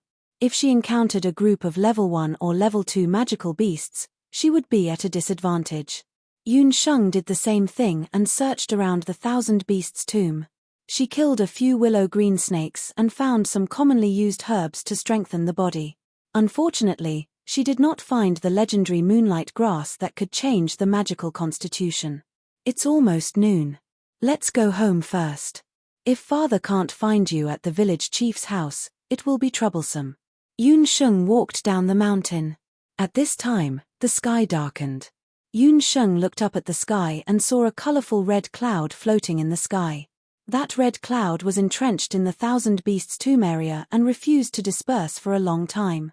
The sky seemed to be collapsing as the clouds kept rolling in the sky. Like a storm on the surface of the sea, the air became very oppressive. It was a kind of oppressive feeling before a summer storm. Could it be that the weather was changing? Yun Sheng could not help but quicken her pace. The sky was getting darker and darker, and it was dusky in front of her. Even with the Shunnong pupil in the minute subtlety realm, Yun Sheng could only barely see the road ahead. A black shadow appeared on the sun. The shadow expanded bit by bit, as if something was swallowing the sun. Just as the sun was being swallowed, the red cloud in the sky strangely moved towards the horizon, as if it was hiding from something. In Banana Leaf Village, when the villagers saw such a phenomenon, they were so scared that they all hid in their homes. The heavenly dog swallows the sun. It's the heavenly dog swallowing the sun. Quickly hide. If you are discovered by the heavenly dog, you will be eaten. In Banana Leaf Village, every family hid in their houses. Yun Sheng walked in the mountains. She also witnessed the strange scene of the heavenly dog swallowing the sun. It was just a total solar eclipse. Yun Sheng, who had modern scientific knowledge, did not panic when she saw this scene. She could barely recognize the road and jogged down the mountain. Suddenly, she staggered as if she had stepped on a stumbling tree root. Yun Sheng rolled down the mountain with her medicine basket. She deviated from the mountain path and rolled all the way. She did not know which corner of the mountain she landed in, but she heard a loud bang. Yun Sheng's head hit something hard. After a moment of dizziness, Yun Sheng opened her eyes again. When she saw her surroundings clearly, she realized that there was a sparkling light in front of her. This is moonlight grass. Not far away, a patch of tender grass that was as soft as moonlight emitted a firefly light in the darkness. This patch of moonlight grass was growing on a raised slope. The shape of a tomb could be faintly seen on the slope. Yun Sheng's head hit the tombstone of an unknown tomb. The entire tombstone was cracked. A trace of blood appeared on Yun Sheng's head. This must be the Nameless Tribe's beast tomb. The beast tomb was desolate, as if no one had been here for a long time. Yun Sheng was a doctor in her previous life. She had dealt with the dead countless times, so she did not avoid tombs. No wonder the villagers had never found moonlight grass in the mountains. The moonlight grass would only show its appearance at night when there was no light. With moonlight grass, it could improve one's magical constitution. Yun Sheng was secretly delighted. With the protection of the Shun Nong medical bracelet, she did not have to worry about the wound on her forehead. She carelessly touched it with her hand. After confirming that it was fine, she began to collect mature moonlight grass and moonlight grass seedlings. She only stopped when she had collected most of the moonlight grass in this area and filled her medicine basket. At this time, the dark clouds in the sky gradually dispersed. The Tengu sun swallowing celestial phenomenon ended. The sun appeared in the sky again. Yun Sheng noticed that the beast language ring on her hand was also stained with blood. It must have been stained when she tested the blood on her forehead. Hey! Why is the mud on the ring suddenly clean? Is this a totem? Yun Sheng looked at the ring on her hand in astonishment. The color of the ring was simple and unadorned. It was very clean. There was a carving of a beast's head on it, but she could not see what kind of beast it was. Whatever, let's go down the mountain first. Yun Sheng's harvest today was not small. She happily went down the mountain. Not long after Yun Sheng left, the tombstone in front of the Nameless Beast tomb on the slope of the graveyard where she had collected moonlight grass earlier collapsed with a loud bang. From the slope of the graveyard, there was a weak roar. A small black shadow swayed and struggled to climb out of the beast tomb. Chapter 10. After coming down from the Thousand Beasts tomb, Yun Sheng returned home. After the Tiango eclipse, the sun was even more dazzling than usual. The villagers who were hiding in their houses walked out of their houses, and the village regained its former tranquility. Yun Tsunghai was not at home. He must be at the pub at the entrance of the village again. Yun Sheng changed out of her clothes that were torn by the tree branches. The small wound on her hand had already healed. The beast language ring was still on her finger. However, due to the blood, the color of the ring had changed to a dark red. Yun Sheng did not mind. She took out a thick pharmacopoeia that was hidden in a wooden box under the bed at home and tried to find information about the moonlight grass. The pharmacopoeia that the Yun family kept was much bigger than the average pharmacopoeia. It was thick but not heavy, and it gave off an ancient vibe. The pharmacopoeia had close to 1,000 pages. It was unknown what material it was made of, but it was well preserved. Yun Sheng was sure that even the pharmacopoeia in the Temple of Banana Leaf Village could not be compared to the one at home. According to what Yun Sheng knew, Yun Tsunghai was not familiar with medicine. She guessed that this pharmacopoeia was left behind by his mother who passed away early. For some reason, Yun Tsunghai did not mention his late wife often. This pharmacopoeia had long been covered in dust. The medical system of the Boundless Land was very complicated. It was divided into two major categories, ancient medicine and magical treatment. Magical treatment was related to magic. It was rumored that only the great magicians of the Temple of Magic at the town level and above knew how to use it. It was known as sacred magic. Only the royals and nobles, as well as the disciples of some sects and aristocratic families, as well as some talented geniuses, had the opportunity to learn it. Yun Sheng could not feel the magical elements, and as a commoner, she could not come into contact with magical treatment. Fortunately, she had a good foundation of medical knowledge from her previous life. Even if she could not learn magical treatment, she could still learn ancient medicine. Ancient medicine was divided into two categories. One was basic herbalism, and the other was medicine refining.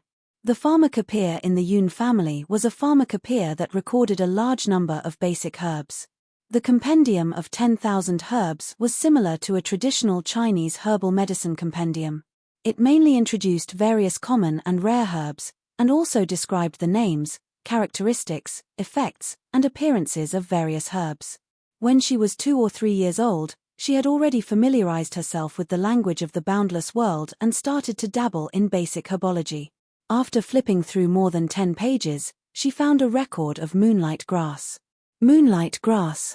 It's non-toxic and has a pungent taste. Its appearance is no different from ordinary grass. It's a type of herb that's beneficial to the cultivation of magic. It grows in damp places with dense yin qi and can be eaten raw. Its leaves can also be dried and made into moonlight grass tea. The effect is also very good. After Yun Sheng looked at it, she took out several moonlight grass that she had picked. Under the sunlight, the moonlight grass was transparent. Yun Sheng swallowed a green leaf and felt as if a mouthful of chilly water had been poured into her throat. It was very spicy. She sat down cross-legged and began to meditate according to the teachings of the Jiaoya temple. Meditation was the most common method used by magicians in the Boundless Land to accumulate magical elements. Ever since she was 3 years old and participated in her first magic initiation, she was like the other children in Jiaoya village and learned the way of meditation. For most children, due to their young age, they needed to rely on magic crystals to concentrate their mental strength and enter a state of meditation. However, Yun Sheng was an exception. She had only participated in one magic initiation and had already learned the way of meditation. Her meditation time was several times faster than ordinary people. She did not need to rely on magic crystals to enter a state of meditation. Yun Sheng attributed the specific reason to her need to maintain a high level of concentration as a doctor in her previous life. In the Yun family's small straw hut, Yun Sheng sat alone on the bed. The bright sunlight outside the window and the chirping of the birds had all disappeared. It was as if she was in a pitch-black place.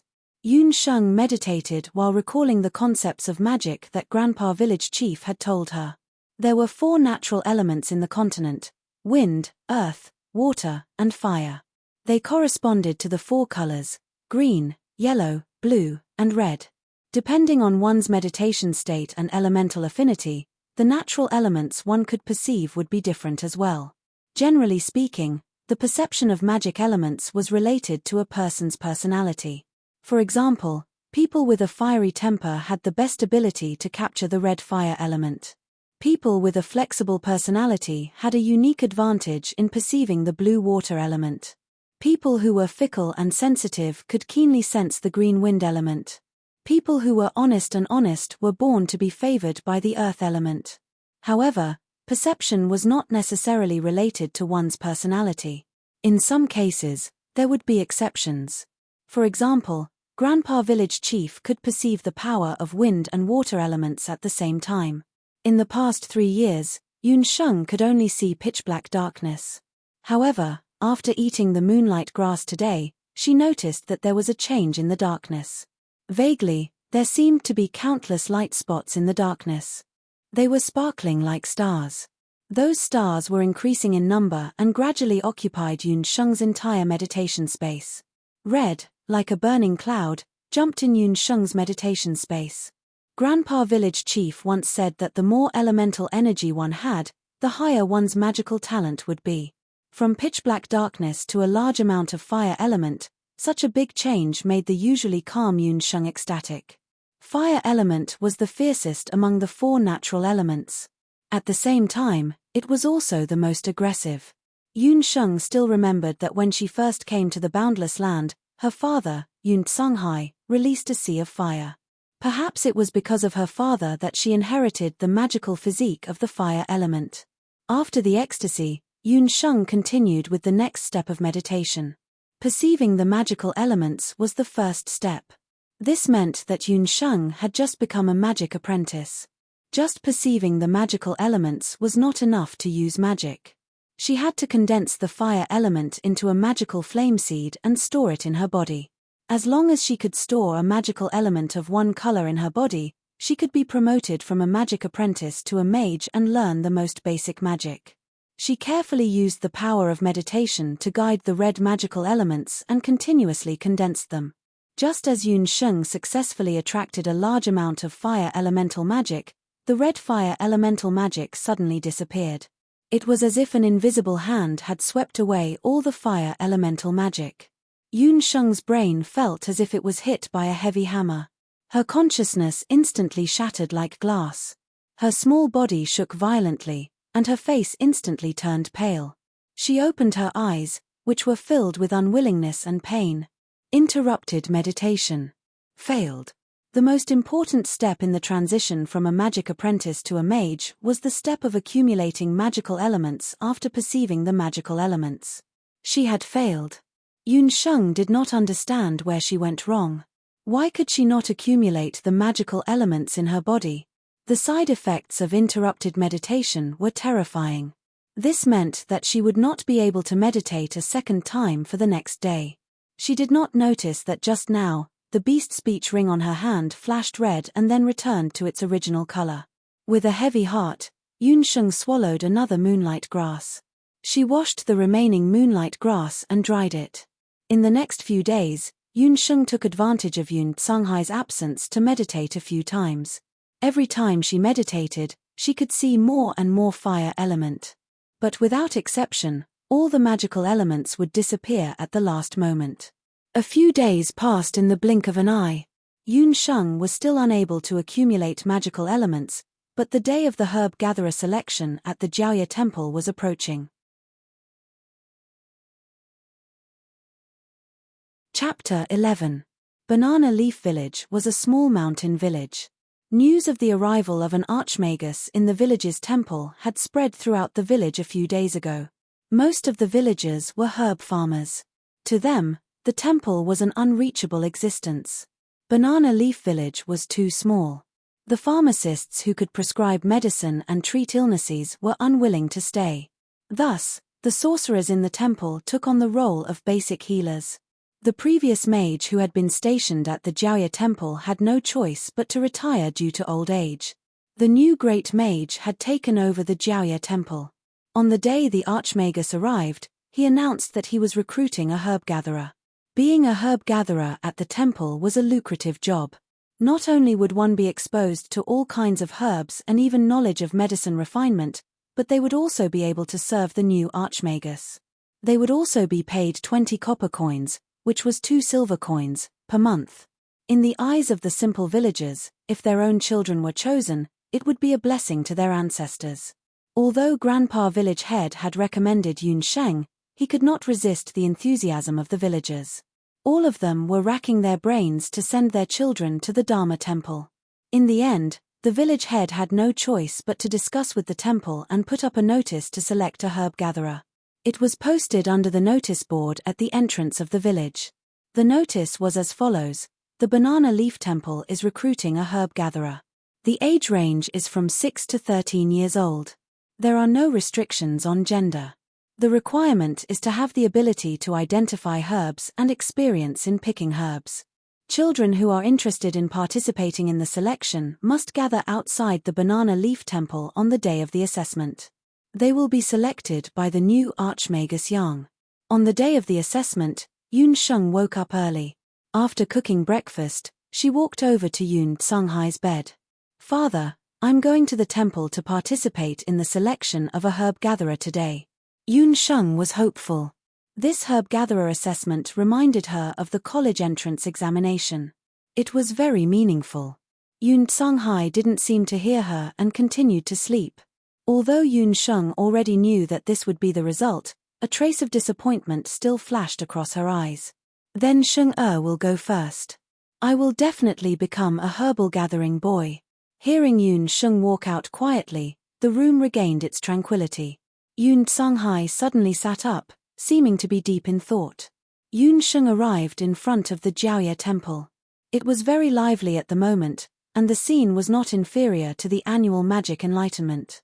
Banana Leaf Village was a medium-sized village with more than 300 households. Today, at least 100 households had gathered in front of the temple. Some of them were here to watch the fun, while most of them had brought their own children to participate in the selection. The reason for this was the new archmage that had arrived in the temple. In the eyes of the villagers, who rarely left the village in their lifetime, the village chief and the old sorcerer in the temple were already very impressive. Now that an archmage had suddenly arrived, there were naturally many onlookers. But what surprised Yun Sheng was that there were many unfamiliar faces in the line. They were clearly people from the neighboring villages. Why were there outsiders here for the selection of herb gatherers in Banana Leaf Village? The people from the neighboring villages were actually from the Flaming Rock Village. The village chief had also noticed that there were outsiders participating in the selection. When he had put up the notice, he had accidentally forgotten to state that only villagers from the village could participate in the selection. Naturally, the selection of herb gatherers for the selection of herb gatherers in Banana Leaf Temple naturally had to be from the village. Not to mention, Flaming Rock Village was Banana Leaf Village's sworn enemy. Flaming Rock Village was adjacent to Banana Leaf Village, and both villages grew hemostatic flowers for a living. Unlike the simple Banana Leaf Village, Flaming Rock Village's people were valiant and unreasonable. The village chief of Flaming Rock Village was also a sorcerer who was proficient in fire magic. A few years ago, their village had produced a martial arts master who was equivalent to an archmage, so they were even more unbridled and fearless. In the medicine market, they often suppressed Banana Leaf Village's sales of medicinal herbs. Everyone, the selection of Banana Leaf Village's temple is only open to the children of the village. Please leave. The village chief politely asked the children around the age of 10 to leave. One of the girls was about 7 or 8 years old. She looked quite clever. Beside her were a few other villagers from Flaming Rock Village. She was the granddaughter of the village chief of Flaming Rock Village, Ding Lei. Your notice didn't state that you don't recruit people from other villages. The few of us left early in the morning and crossed 2 mountains before arriving at Banana Leaf Village. Now that you want to chase us away, we won't leave. Although Ding Lei was young, she had been pampered since she was young. Moreover, she was the daughter of the village chief of Flaming Rock Village, so she was even more fearless. What a joke. She had already asked around. This Archmage Yang of Banana Leaf Temple not only knew magic, but also all kinds of medicine. It was a pity that he had taken the initiative to come to Banana Leaf Village for some reason. Otherwise, she wouldn't have needed to bring a group of villagers to Banana Leaf Village. As soon as Ding Lei finished speaking, the villagers and children of Flaming Rock Village beside her started to clamor. Ding Lei took the opportunity to shout, "It must be because you Banana Leaf Village can't afford to lose. My family has been growing medicinal herbs for generations. I'm also a sorcerer's apprentice. If you want to chase me away, find someone to compete with me. If anyone is stronger than me, we will leave. Otherwise, no one can chase us away." Once they heard that Ding Lei's family had been growing medicinal herbs for generations and that she was a sorcerer's apprentice, the villagers of Banana Leaf Village immediately lost their anger. A sorcerer's apprentice who was proficient in medicinal herbs and was only 7 or 8 years old. Even if the two villages added together, there wouldn't be a single child like this in 10 years. Furthermore, the village chief of Flaming Rock Village was famous for holding grudges. If they offended Ding Lei, they would definitely suffer. As a result, no one dared to step forward. When the village chief saw this, he couldn't help but frown. What? No one dares to step forward and compete with me? Banana Leaf Village is only SOSO. They are all cowards. I think there's no need to compete today. The title of herb gatherer belongs to me. Ding Lei arrogantly looked around. Who says there's no one in Banana Leaf Village? It's just a competition of medicinal herbs. I'll compete with you. A crisp child's voice suddenly entered Ding Lei's ears. A plainly dressed 6-year-old girl walked out of the crowd. She wasn't tall and had a delicate and pretty face. She had a pair of black eyes that made her look very lively. It was Yun Sheng. When the village chief saw this, his old face couldn't help but relax. He was really afraid that no one would dare to step forward and compete with Ding Lei. You! Ding Lei sized up the girl in front of her. She saw that she was younger than her and dressed shabbily, but her expression wasn't as timid as other children's. For a moment, Ding Lei couldn't tell who Yun Sheng was. A villager from Flaming Rock Village immediately leaned over and whispered a few words into Ding Lei's ear. After hearing this, Ding Lei's expression became arrogant. So it's the daughter of a fake sorcerer. A good-for-nothing who can't understand the magical elements. What right does she have to compete with me? Get lost. Today we are recruiting an herb gatherer, not a sorcerer's apprentice. A languid male voice came from the direction of the Dharma temple. The villagers looked forward and saw that the doors of the Dharma temple had already opened. A youth in black walked out. Chapter 12. The youth who had walked out of the temple had deep-set eyes and wheat-colored skin. Just by standing there, he looked like a treasured sword ready to strike. His sharp edge made people retreat 3 feet away from him. It's him. Yun Sheng, on the other hand, had a bad feeling. She couldn't help but lower her body. How could she be so unlucky? Wasn't this young man from the temple the same one she had ambushed on the hill a few days ago? In order to avoid this person, Yun Sheng had not gone to the hill to practice martial arts. She had thought that he was just a passerby passing by the mountain village. Who would have thought that he was actually from the temple? Looking at his age and figure, he definitely wasn't the great magician Yang. Magicians were different from warriors. Most of them had average physiques and looked thin and weak. The youth was tall and straight, like a green pine tree. That meant that the youth must be the great magician's disciple. However, based on his skills yesterday, he was clearly proficient in martial arts. Could it be that he practiced both magic and martial arts? Legend had it that there was a type of person on the mainland with enchanting talent. They were proficient in both martial arts and magic. This type of person was also known as someone who practiced both magic and martial arts. Yun Sheng wrinkled her delicate brows. She had accidentally offended a young genius who practiced both magic and martial arts. Perhaps he had already forgotten about her. Yun Sheng comforted herself. After all, he was blind and she had only spoken a few words to him. He couldn't have recognized her. However, when the youth walked out, his misty eyes didn't hesitate at all. It was as if he could see her. They passed through the crowd and landed directly on the petite figure. The corners of his mouth curled up, revealing a rather seductive and lazy smile. His expression clearly said, "Little wild cat, we meet again." You. Ding Lei had never seen such an unrestrained youth. She felt suffocated and stuttered, unable to speak. "Oh, it's little brother Yi. Did the great magician Yang ask you to come out? Look, these outsiders also want to participate in the selection of herb gatherers. I was just about to send them away." Grandpa Village Chief had his own selfish motives. He knew that Yun Sheng knew all kinds of herbs, but Ding Lei wasn't easy to bully.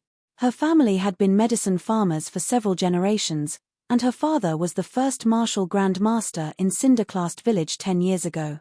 Because of this, the Ding family had even moved out of Fire Cliff Village and opened a medium-sized pharmacy in town. Yun Sheng was very smart, but she had never systematically studied herbs, so her chances of winning were not high. Let me say something fair. As I said just now, the Banana Leaf Temple is very fair in recruiting herb gatherers.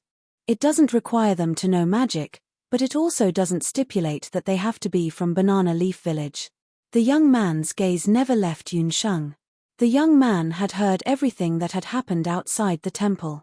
He did not want to meddle in other people's business and was about to leave the temple to wait for the little wild cat when he heard the voice that made his heart itch.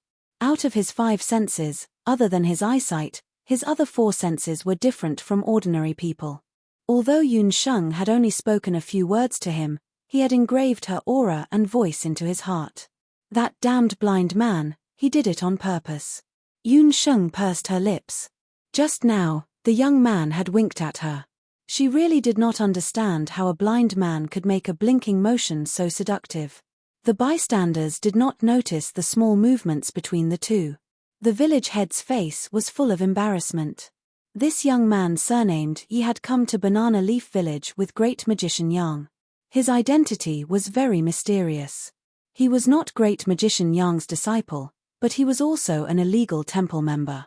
He had a cold temperament, and the village head had met him a few times, but he had never spoken before. He did not expect him to take the initiative to stand up today. Hearing this handsome young man speak up for her, Ding Lei was delighted. She became even more fearless. How about it, little trash? Do you dare to compete with me? If you win, I'll give you 5 silver coins. I don't think you've ever seen so much money in your life, right? Let's compete. But other than the copper coins, I want to add another condition. If you lose, you have to crawl back to Firerock Village from here. Yun Sheng's gaze suddenly changed.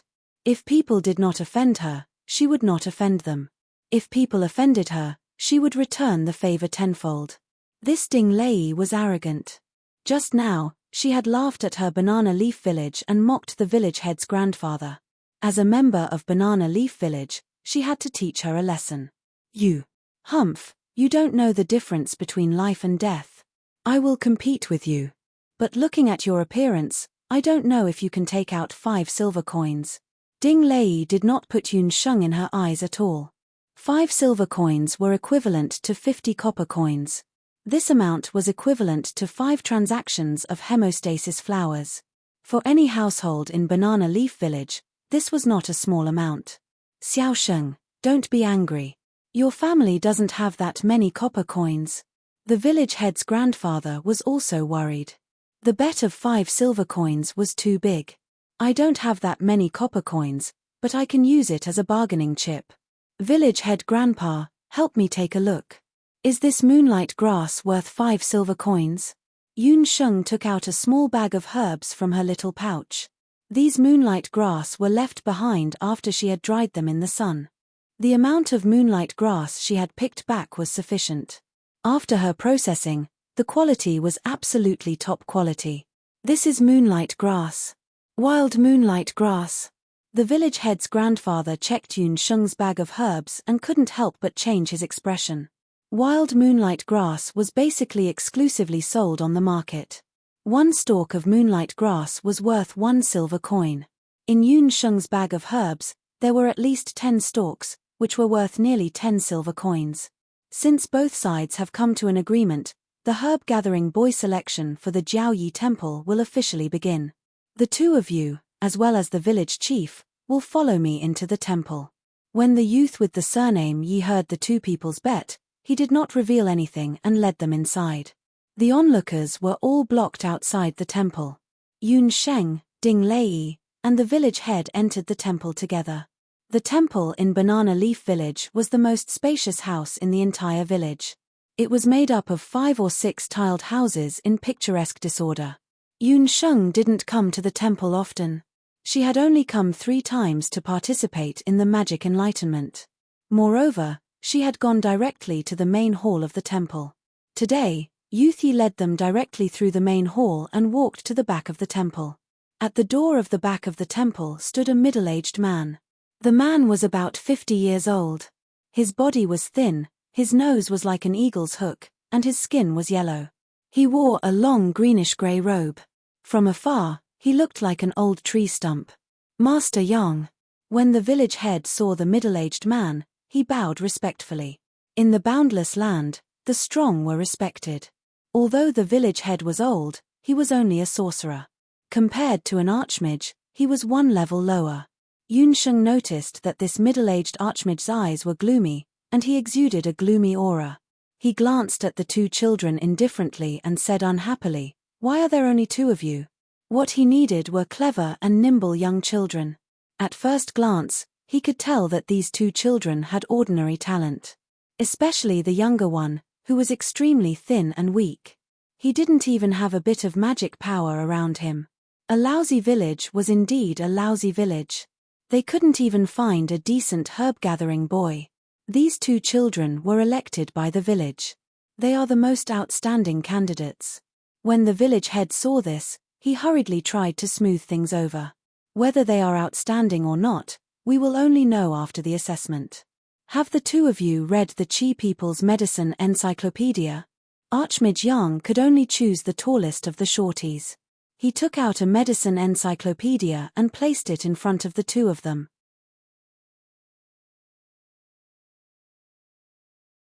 Chapter 13. Ding Lei's face lit up at the sight of the Chi People Medicinal Codex, while the village chief's old face was filled with anxiety. The Chi People Medicinal Codex was the most widely circulated herbal classic in the Boundless Land, and it was only sold in first-grade pharmacies in cities. In a small place like Banana Leaf Village, one might not even find a copy of it other than the Dharma Temple. Ever since Yun Sheng came to the Boundless Land, she had never left Banana Leaf Village and had never undergone formal medical training, let alone familiarize herself with the Chi People Medicinal Codex. Ding Lei from Fire Rock Village was different. Coincidentally, she had a copy of the Chi People Medicinal Codex at home. Great Magician Yang took in the changes in the two children's expressions and cast a sidelong glance at Yun Sheng. Why? You haven't even read the Chi People Medicinal Codex? Then you don't have to take the test. I don't accept blind people here. Did you hear that? The Great Magician is asking you to leave. You haven't even read the Chi People Medicinal Codex, yet you still want to be a herbalist. Don't you think so, Big Brother Yi? Ding Lei was pleased with herself and even intimately expressed her goodwill to the youth surnamed Yi. The youth surnamed Yi was also somewhat astonished. He had not expected that Yun Sheng would participate in the herbalist test without even reading the basic herbal classic. I'm not blind. It's just the Chi People Medicinal Codex. Give me 15 minutes. Yun Sheng returned to normal after being astonished for a moment. She did not fear Great Magician Yang's cold gaze and directly took the Chi People Medicinal Codex. The Chi People Medicinal Codex was much thinner than the Yun family's Medicinal Codex, but it still had a few hundred pages. Everyone, including the youth surnamed Yi, did not know what Yun Sheng was going to do next. Yun Sheng took the Medicinal Codex and lowered her eyelashes. Her slender fingers flipped through the pages of the Medicinal Codex, and her pink lips moved slightly. Her movements were not fast at first, but towards the end, her chanting became faster and faster, and the pages between her fingers flipped even faster. Only then did everyone understand that she was going to read the entire Chi People Medicinal Codex in 15 minutes. It's useless even if you read it. You're just cramming at the last minute. You still want to compete with me? Dream on, Ding Lei said disdainfully. It was already difficult for a 6-year-old child who had not received any systematic medical training to understand the pharmacopoeia, let alone memorizing the Chi People's pharmacopoeia in 15 minutes. Just as he was thinking, Yun Sheng finished reading the medicine encyclopedia. Great Magician Yang, please take the examination. I'm already prepared. Great Magus Yang's eyes flickered. Yun Sheng's confident tone was convincing. Yun Ying Ting. Valiant Cloud Vine, a herbaceous herb with purple leaves and a height of 3 inches. Sweet and cold in nature, it can cure deafness and improve eyesight. Taking it all year round can prolong one's life, Ding Lei hurriedly said. Then, she glanced at Yun Sheng proudly. You've forgotten its habits. It likes the sun and is wet. It mostly grows in river valleys near water, Yun Sheng added lightly. When Great Magus Yang heard this, he looked at the medicine encyclopedia again. Sure enough, there was a line recorded at the bottom of the heroic cloud vine's information. She had also noticed such an inconspicuous corner. Great Magus Yang asked about a few more herbs. Every time, Ding Lei rushed to answer. Yun Sheng didn't say much, but she would fill in 1 or 2 sentences that Ding Lei had missed. As she answered, her words were clear and unhurried. She didn't sound like a child at all. This surprised Great Magus Yang. On the side, the youth surnamed Yi couldn't help but raise the corners of his mouth. This little wild cat really did have some skills. At the end of the examination, Great Magus Yang closed the medicine encyclopedia and said in a low voice, page 109 of the Chi People Medicine Encyclopedia. Ding Lei was startled. She hadn't thought that Great Magus Yang would suddenly change the examination method. Although she had studied the Chi People Medicine Encyclopedia, she was far from being able to recite it backwards. However, she wasn't worried. She didn't believe that Yun Sheng would be able to recite it. Blood rhinoceros stone, a medicinal crystal. Its appearance is like a hexagonal diamond. There are traces of blood on the surface of the stone. It's mostly collected from the sea. When refining this stone, It needs to be placed in a smokeless furnace and heated until it turns red. Take it out and make it into powder before consumption. It can absorb qi to reduce phlegm, stop bleeding, and heal sores. Yun Sheng's voice was like a silver bell. As soon as she finished speaking, a trace of admiration surged onto Great Magus Yang's withered face. He opened the Qi People Medicine Encyclopedia and didn't miss a single word. It really didn't miss a single word. Ding Lei's face twisted. How is this possible? This is impossible. Why you cheated? You can't know the contents of that page. Page 10 of the Qi People Medicine Encyclopedia, page 240 of the Turtle's Saliva Grass, page 321 of the Dendrobium Serpentis. Do you still need me to continue reciting it? Ding Lei, remember your promise. Crawl out on your knees. At that moment, 2 small dimples appeared on Yun Sheng's delicate face. The types of herbs in the Qi People Medicine Encyclopedia were much fewer than in the Yun family's medicine encyclopedia. On the basis of the compendium of 10,000 herbs, she could even recite the entire Qi People Medicine Encyclopedia backwards. The youth surnamed Yi on the side raised his eyebrows beautifully. It was as if he could already see the devilish smile on Yun Sheng's face. You. Ding Lei's face was red. If she had to crawl out of Banana Leaf Village, not only would she lose her face, it would also affect the reputation of the entire Fire Cliff Village. She definitely couldn't let this little good-for-nothing be so proud of herself. A flame suddenly appeared in her hand. The flame burned brightly as it rushed towards Yun Sheng's small body. The people present didn't expect that a magic apprentice would be able to use fire magic in an instant without chanting. It was Yun Sheng's first time fighting against a magician. Even though the other party was only a magic apprentice, his magic was ever-changing and there was almost no pattern to it. Just as the flame was about to burst forth, Yun Sheng's body felt light as a pair of strong arms picked her up. Remember, you owe me one. The youth surnamed Yi's somewhat languid voice softly fell into her ears. Yun Sheng only saw the beautiful curve of his face. The youth's lips barely moved. His hazy eyes flickered. The flame that was rushing towards the two of them stopped in mid-air. A wisp of fire element expanded and turned into a ferocious fire wolf. The fire wolf's body was huge and its red eyes were filled with murderous intent. It drew a sea of fire in the air and swallowed the flame released by Ding Lei. Then, it turned around and pounced on Ding Lei. This was magical imitation, a mid-level fire magic. The village chief's mouth was agape. This youth actually didn't use a magic staff or chanting a spell. He just directly cast a mid-level spell. No! Ding Lei cried out miserably. The flame sprang up and surrounded her body. The village chief only then reacted. Ding Lei couldn't die. He took out his magic staff and waved it. On the magic staff, there were 2 alternating blue and green magic soul stones. The blue one emitted a dazzling light. A cloud of water vapor dispersed and extinguished the fire on Ding Lei's body. However, the fire wolf had already burned Ding Lei beyond recognition. Her body was covered in wounds. A cracked low-level magic artifact fell out of her body. Ding Lei had also come prepared this time. She had brought along a magic tool that could store a magic attack. How could he cause such damage in an instant? Was this magic? Yun Sheng's heart turned cold as she looked at Ding Lei, who was suffering from burns all over her body. Yun Sheng didn't sympathize with her, but she wasn't grateful to the youth either. She tried to break free from the youth's arms. However, the youth's arms were as firm as a mountain. He didn't have any intention of letting go of her. Under the medical conditions of the Boundless Land, if Ding Lei's extensive burns weren't treated properly, only death awaited her. Remember, little wild cat. When facing an enemy, it's foolish to underestimate them. The youth's words were as bone-chilling as ice as he reminded Yun Sheng. The strong lived, and the weak died. However, in the next moment, his lips curled into a bewitching smile. Welcome to Jiaoya Temple.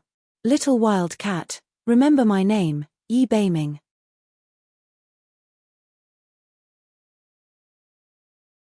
Chapter 14. When she came out of the temple, Yun Sheng already had 5 brand new silver coins and a set of herb gatherer robes on her. Ding Lei's burns were very serious. When the people of Flaming Rock Village found out that it was the people of Jiaya Temple who did it, they didn't dare to do anything and could only take Ding Lei away. What happened in the temple was kept a secret by the village chief. However, the villagers all knew that the little trash of Jiaya Village, Yun Sheng, had defeated Ding Lei of Flaming Rock Village. The villagers looked at Yun Sheng in a different light. Under everyone's gaze, Yun Sheng calmly left the temple. In her mind, the appearance of the magic fire wolf was still flashing. Unlike the gentle water magic and ethereal wind magic of Grandpa Village Chief, fire magic was indeed the most dazzling and the most powerful of the 4 types of magic. Even though Yun Sheng had inherited her family's secret technique, magic was still difficult to defend against. However, why was she still unable to condense magic elements after consuming the moonlight grass? This made Yun Sheng feel very helpless. In front of her, there was a commotion of children. What kind of monster is this? Throw stones and smash it to death. A few 3 to 4-year-old children gathered together. Surrounded by the children was an unknown small beast. Its entire body was black and it was impossible to tell what species it was. The reason why the children called it a monster was because it had 2 heads. One of its heads was already deformed by the children throwing stones at it. The other head was also badly mutilated and one could vaguely see the skull. A deformed cub was indeed a monster in the eyes of the children. There were a few barren mountains near Jiaya Village. There were some unknown wild beasts living on them. Perhaps this cub escaped from the mountains. From a doctor's point of view, Yun Sheng knew that the cub was deformed and malnourished. Coupled with the hunger and cold, it didn't have long to live. If they were in the modern era, this cub might be able to use advanced medical equipment to undergo a separation operation. Unfortunately, the current environment was too crude. Just as Yun Sheng was about to walk away, her body suddenly shook as if she had bumped into an invisible wall. She felt a strange fluctuation of emotions, as if someone was whispering something into her ear. Yun Sheng looked over again and her gaze collided with the little beast. The little beast's light brown eyes were filled with pain.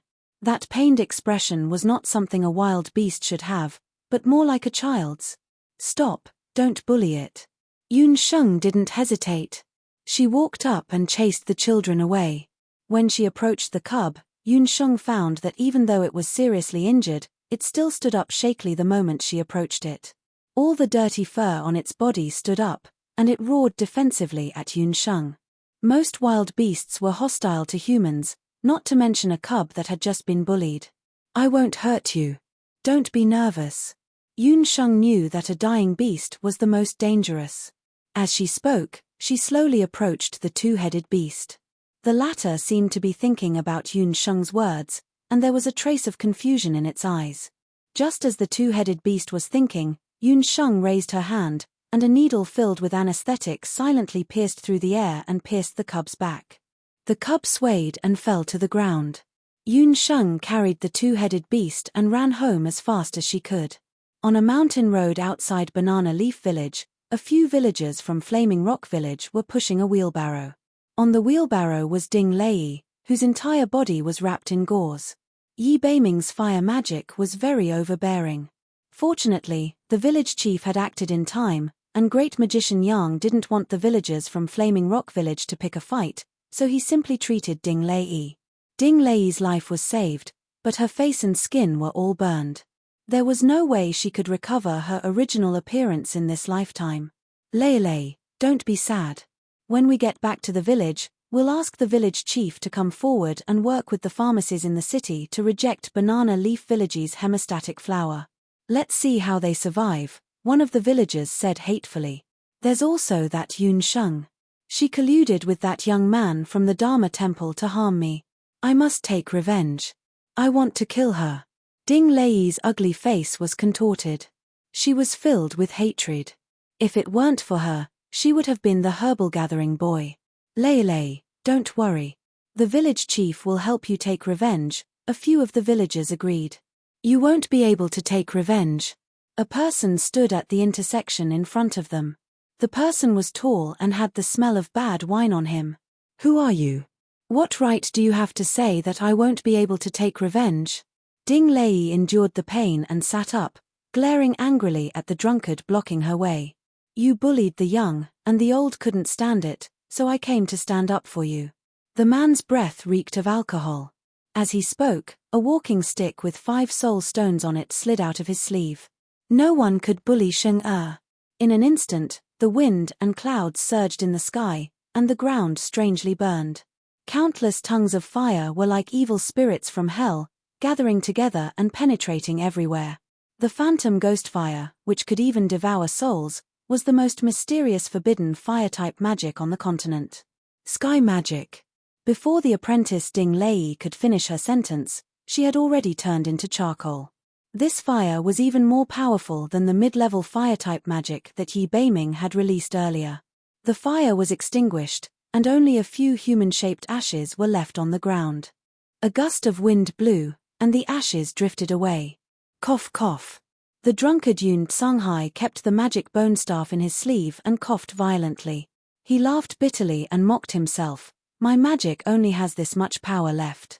Soon, I'm afraid that even alcohol won't be able to suppress the blood curse in my body. With my magic power, I'm afraid. This place is no longer safe. Do I have to send Sheng-Er back to that place? It's just that I don't have the face to go back there. He hunched his back like an old man in his twilight years and walked in the direction of Banana Leaf Village. It was close to evening, and the twilight pulled his tall and thin figure into a long oblique shadow, making him look especially bleak. At this time, Yun Sheng had already settled the 2-headed beast in her home. The 2-headed beast in her arms had already fallen asleep under the influence of the anesthetic. While the 2-headed beast was asleep, Yun Sheng had already purchased some things needed for the operation. Fortunately, she had just made a small fortune, which was just enough to buy groceries. Due to the limited conditions, she could only temporarily transform her simple bed into a simple operating table. She bought a new oil lamp from the village's grocery store, the inferior wine that Yun Tsunghai had left behind, clean linen gauze, new cotton, a few beast tendons of suitable size, the scalpel that she had just bought, and a few bone needles of different diameters. She hung the thin mattress on the window to block out the situation in the room. After everything was prepared, the things needed for the operation were considered ready. Yun Sheng changed into a clean herbalist's uniform and used it as a white coat. When she washed her hands with the inferior wine, she wanted to take off the Orc language ring. Who knew that after trying a few times, she could not take off the ring? In desperation, Yun Sheng could only wear the ring and directly perform the operation.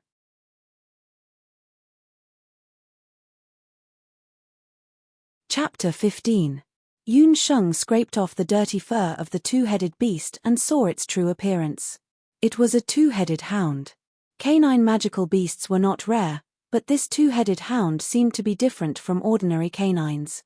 Now was not the time to guess what breed this 2-headed hound was. Yun Sheng collected her thoughts. At the same time, she realized that the difficulty of her first operation in the Boundless Land was not small. There were no modern medical equipment, no assistance, and no measures to stop the bleeding after the operation. However, she did not lose confidence. At least, the 2-headed hound in front of her was not in the worst condition. When the 2-headed hound was in its mother's womb, it was not fully developed. Fortunately, its heart and other organs were well developed. This undoubtedly increased the chances of the 2-headed hound surviving. The only problem was that the left side of the 2-headed hound's head was completely necrotic and had to be removed. Even if it was successfully removed, its head would be a little crooked in the future. The biggest difficulty of the operation was that the left and right sides of the 2-headed hound's head were connected. To remove the left side of the head, it was very likely to damage the main artery in its neck. If it was in modern times, the bleeding could still be done through blood transfusion. However, in the Boundless Land, where could she find a blood source and blood transfusion equipment? In addition, her Shunnong pupil had only broken through the first level. She could only see the blood vessels on the surface of the muscle, but not the small nerves deep in the muscle. The only thing she could do now was to give it a try. Yun Sheng calculated the time. She could not delay any longer. Otherwise, once the anesthetic wore off, the 2-headed hound situation would be even more dangerous. She decisively cut open the fur on the two-headed hound's neck.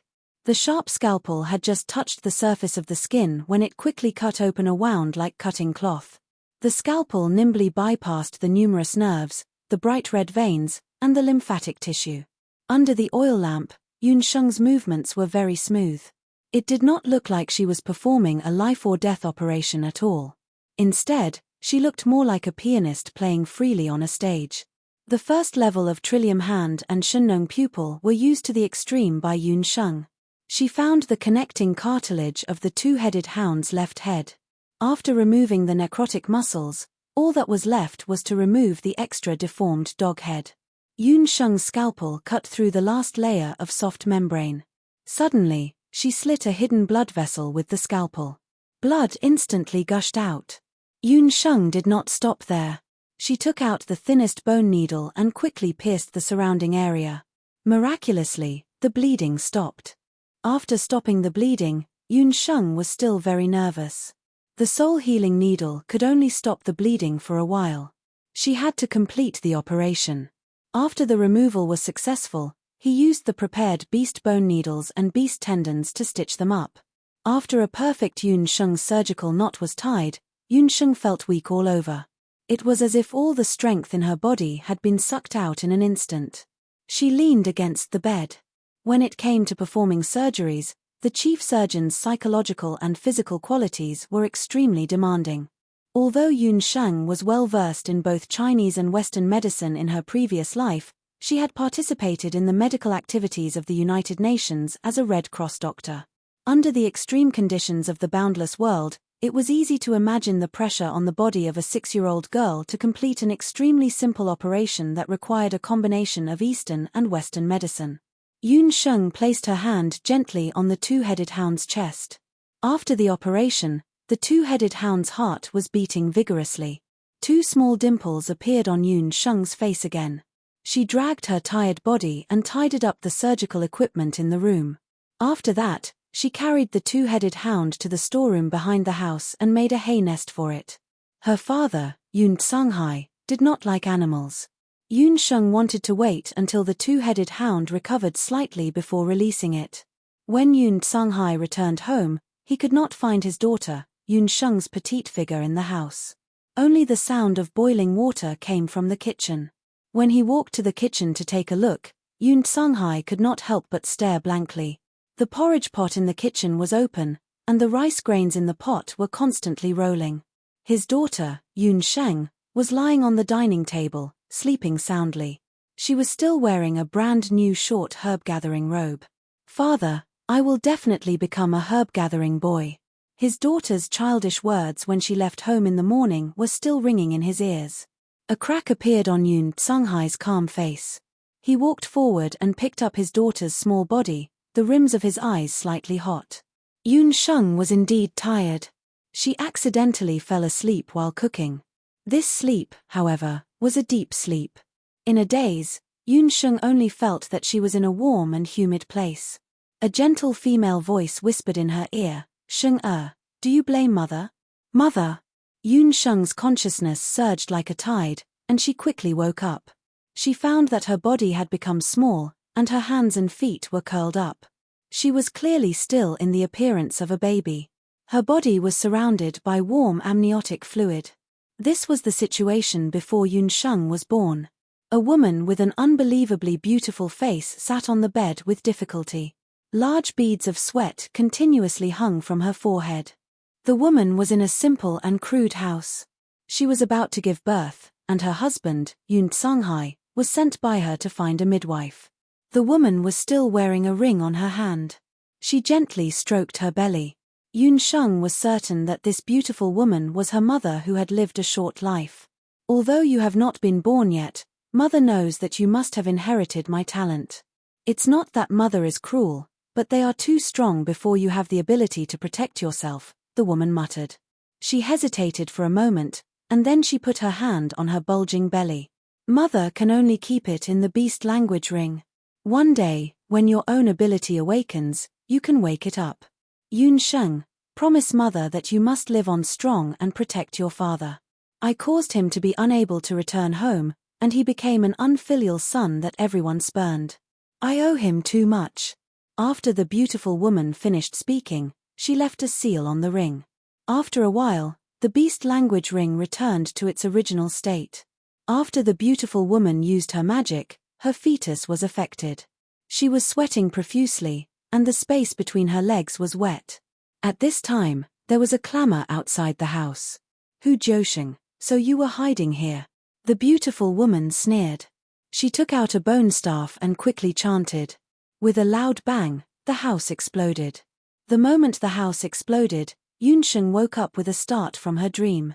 The sky was already bright.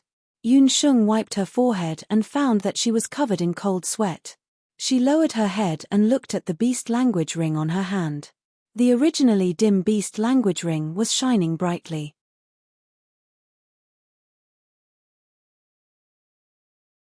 Chapter 16. The seal on the beast language ring was lifted. Although she didn't know the reason why the beast language ring that had been sealed for many years suddenly unsealed itself, a brand new concept appeared in her mind the moment Yunsheng unsealed it. That was a beast summoner. It turned out that on the continent, there weren't only two powerful professions, magicians and warriors. Above these two professions, there was a profession that both magicians and warriors kept a secret, and that was a summoner. A summoner was a person who could contract a beast and make it a beast companion. A summoner must be a magician, but not all magicians could become a summoner. According to Hu Josheng's memories, on the continent, the ratio of magicians to summoners was an astonishing 1 in 100,000. On the boundless continent, summoners were already rare. In Ju State, where Banana Leaf Village was located, the number of summoners could be counted on one hand. It was also because of this that the appearance of a new summoner was a huge fortune for any country. Yunsheng's mother was at least a scepter summoner, but due to some unknown reasons, she wasn't accepted by the summoners, this group of powerful summoners, and was constantly being hunted down. Even Yun Tsunghai was not accepted by the world. In order to protect her daughter who was about to be born, Hu Josheng left behind this beast language ring. Only when Yunsheng's ability awoke one day, would the seal be unsealed. The unsealing of the seal meant that the beast language ring's function had been reactivated. The beast language ring was a special tool that Hu Josheng used to seal Yunsheng's ability. At the same time, it was also a storage ring. Inside it was some information related to summoners that Hu Josheng had left behind. The method to make the beast language ring recognize its owner was to drip blood. Previously, Yunsheng had unintentionally stained the beast language ring with her blood, and the ring had automatically recognized its owner. Yunsheng was a natural beast language master, but previously, this part of her talent was sealed in the beast language ring. With the removal of the seal on the ring, Yunsheng could feel the emotional fluctuations of the magical beasts. She could even understand the language of the magical beasts. Especially when facing a high-level magical beast, the effect was even more obvious. In the past 6 years, Yunsheng's ability had not been awakened. It was only recently that she was able to sense the emotional fluctuations of diamonds. It seemed that the reason she sensed the two-headed hound's emotional fluctuations for no reason was due to the awakening of her beast speaker ability. As long as a beast speaker reached a certain level of cultivation, they would be able to draw a summoning magic circle and summon beginner-level beasts. Yunsheng was eager to give it a try. She immediately drew a basic magic array according to the information left in the ring. Drawing a basic summoning magic array was not difficult. After Yunsheng finished, she stood within the magic array. She was really looking forward to what kind of beast her first beast would be. When the psychic power passed through the magic array and spread out, the summoning waves spread out within a radius of dozens of miles. In the mountains near Banana Leaf Village, the low-level magical beasts became restless. Yun Tsunghai was not at home. In the corner of the utility room, the little puppy, who was still under the effects of the anesthetic, felt the magic summoning power. Although it was weak, it was very alert. Its head, which was still drooping, immediately lifted up. Its light brown eyes showed a trace of alertness. Yunsheng felt a strange magic fluctuation. It's a success. Yunsheng looked down and was stunned. She saw an egg jump out of the magic array. It was an egg with 2 wings. It was about the size of a chicken egg, and the egg was pink in color. Pop pop, my dear little master, your ability has finally awakened. The egg had not seen the light of day for a long time. When it was summoned today, it jumped up and down excitedly, rolling around in the room. Chicken. Egg. Yun Sheng was stunned. She did not expect her first beast to be an egg. Pop pop, it's not an egg. Have you seen an egg with wings? Pop pop just hasn't hatched yet. After hatching, Pop pop is loved by people. Beasts run away when they see it. The winged egg wandered around Yun Sheng. It turned out to be a magical beast egg. It hasn't hatched yet. Yun Sheng breathed a sigh of relief. She heard that beast summoners were all awesome. They had all kinds of cool beasts. A beast summoner with an egg, just thinking about it was too horrible to look at. So, pop pop. Seeing that the magical beast egg kept popping, Yun Sheng simply called it Pop Pop. How long will it take for you to hatch? Also, do you know any combat skills or magic? In the information that Hu Jiusheng left for Yun Sheng, it was written that all magical beasts, even if it was a level 1 magical beast, had combat skills or magic. She just didn't know whether her magical beast was a magic beast or a combat beast. Combat skills or magic, what is that? You can eat it, master. Pop Pop doesn't know anything about those things. Pop likes to bask in the sun, Pop likes to eat magic elements. Pop Pop said and pounced towards Yun Sheng. Yun Sheng only felt a strange force coming towards her. Before the egg even got close, her small body flew out and fell on her back. Pop Pop, I didn't do it on purpose, master. That egg was only the size of a chicken's egg, but its strength was amazing. Just now, it actually sent Yun Sheng flying. Don't come over. Wait, eat magic elements. Don't tell me that the magic elements that I accumulated after eating the moonlight grass couldn't be condensed because of you. Yun Sheng climbed up in a sorry state, full of grief and indignation. Puff puff, kiss master. Puff Puff has been in the beast language ring for so long. I was so hungry and accidentally ate too much. Master, are you blaming Puff Puff? The winged puff egg wailed. In an instant, the whole roof seemed like it was going to be overturned. The crying sound came wave after wave, and the cups and bowls in the room immediately broke. Yun Sheng only felt her scalp go numb. If someone really wanted to cry, she should be the one crying. This was her virgin summon. Turning her grief and indignation into speed, Yun Sheng covered the puffed egg tightly with lightning speed. It had only howled a few times, but the sound was already so shocking. Was this thing really left behind by her own mother? Was she sure it was her own mother? Was it not a gift from a mobile top-up? The most miserable thing was that Yun Sheng quickly found out that this magical beast egg in the beast language ring was stained with her own blood along with the ring. Unknowingly, it had signed a life contract with Yun Sheng. There were 3 types of beast contracts. One was the master-servant contract, one was the equal contract, and the last one was the life contract. Among the 3, the life contract was the most important and had the greatest connection with the summoner. The equal contract and the master-servant contract had fewer restrictions, and it was also more convenient to cancel the contract. This magical beast egg was specially kept by Hu Jiusheng for his daughter in the early years. He had a good impression of Yun Sheng, so he only needed to use a drop of blood to form a contract. Yun Sheng could only accept this fact. Pop Pop was sent back to the beast language ring.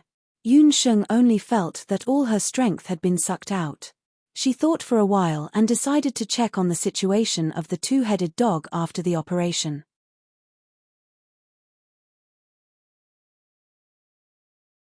Chapter 17. Yun Sheng prepared some porridge and went to the storage room. The 2-headed hound had just undergone surgery to separate its body. There were no blood tonics or nutrient solutions in this world. Even though Yun Sheng handled it well, the 2-headed hound was still weak from the massive blood loss. Yun Sheng thought that it had not woken up yet. Who would have thought that when she entered, she would hear a barking sound? Wasn't that the 2-headed dog? The small dog that was missing a head looked very strong. The right side of its head was a little crooked and it had a pair of eyes that looked like glass balls. The hair that had been removed because of the surgery had grown a layer of short hair overnight.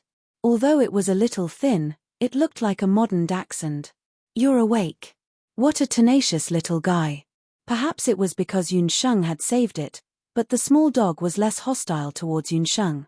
However, when Yunsheng put down the porridge, it refused to eat. "You don't like to eat. If you don't eat, your injuries won't heal." Yunsheng sighed. Perhaps she would have to go to the hunters in the village and buy some raw meat. "Oh no, I only remembered the summoning and forgot to report to the temple." After becoming a herbalist at the temple, Yunsheng had to go to the temple for 4 hours every day to help great magician Yang sort and gather herbs.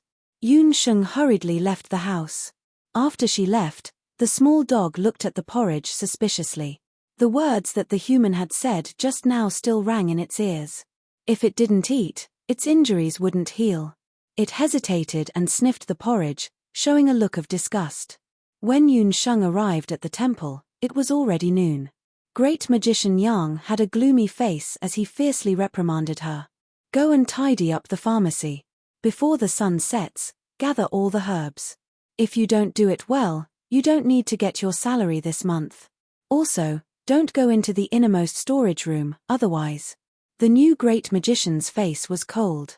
Just based on his cold aura, normal children wouldn't even want to get close to him. As he spoke, a cold light flashed in his gloomy eyes. Yunsheng's heart skipped a beat when he stared at her. She quickly pretended to be obedient and nodded her head. "There are nearly 1,000 types of medicine in the pharmacy. Let's see how she can sort them out in 4 hours. She was just a little girl who had just stepped into the world, yet she actually made him, an archmagus, wait for her. She really didn't know the immensity of heaven and earth. After Yang Su left, Yi Beiming walked out from the side. Yunsheng looked at the Dharma Temple's pharmacy. There were close to 1,000 types of herbs and she frowned. It was indeed not easy to earn a silver coin a month. Fortunately, Yunsheng was quite experienced in the management of medicinal herbs. According to her own common sense, she first carefully identified the types of each herb, and then recorded them in the small booklet.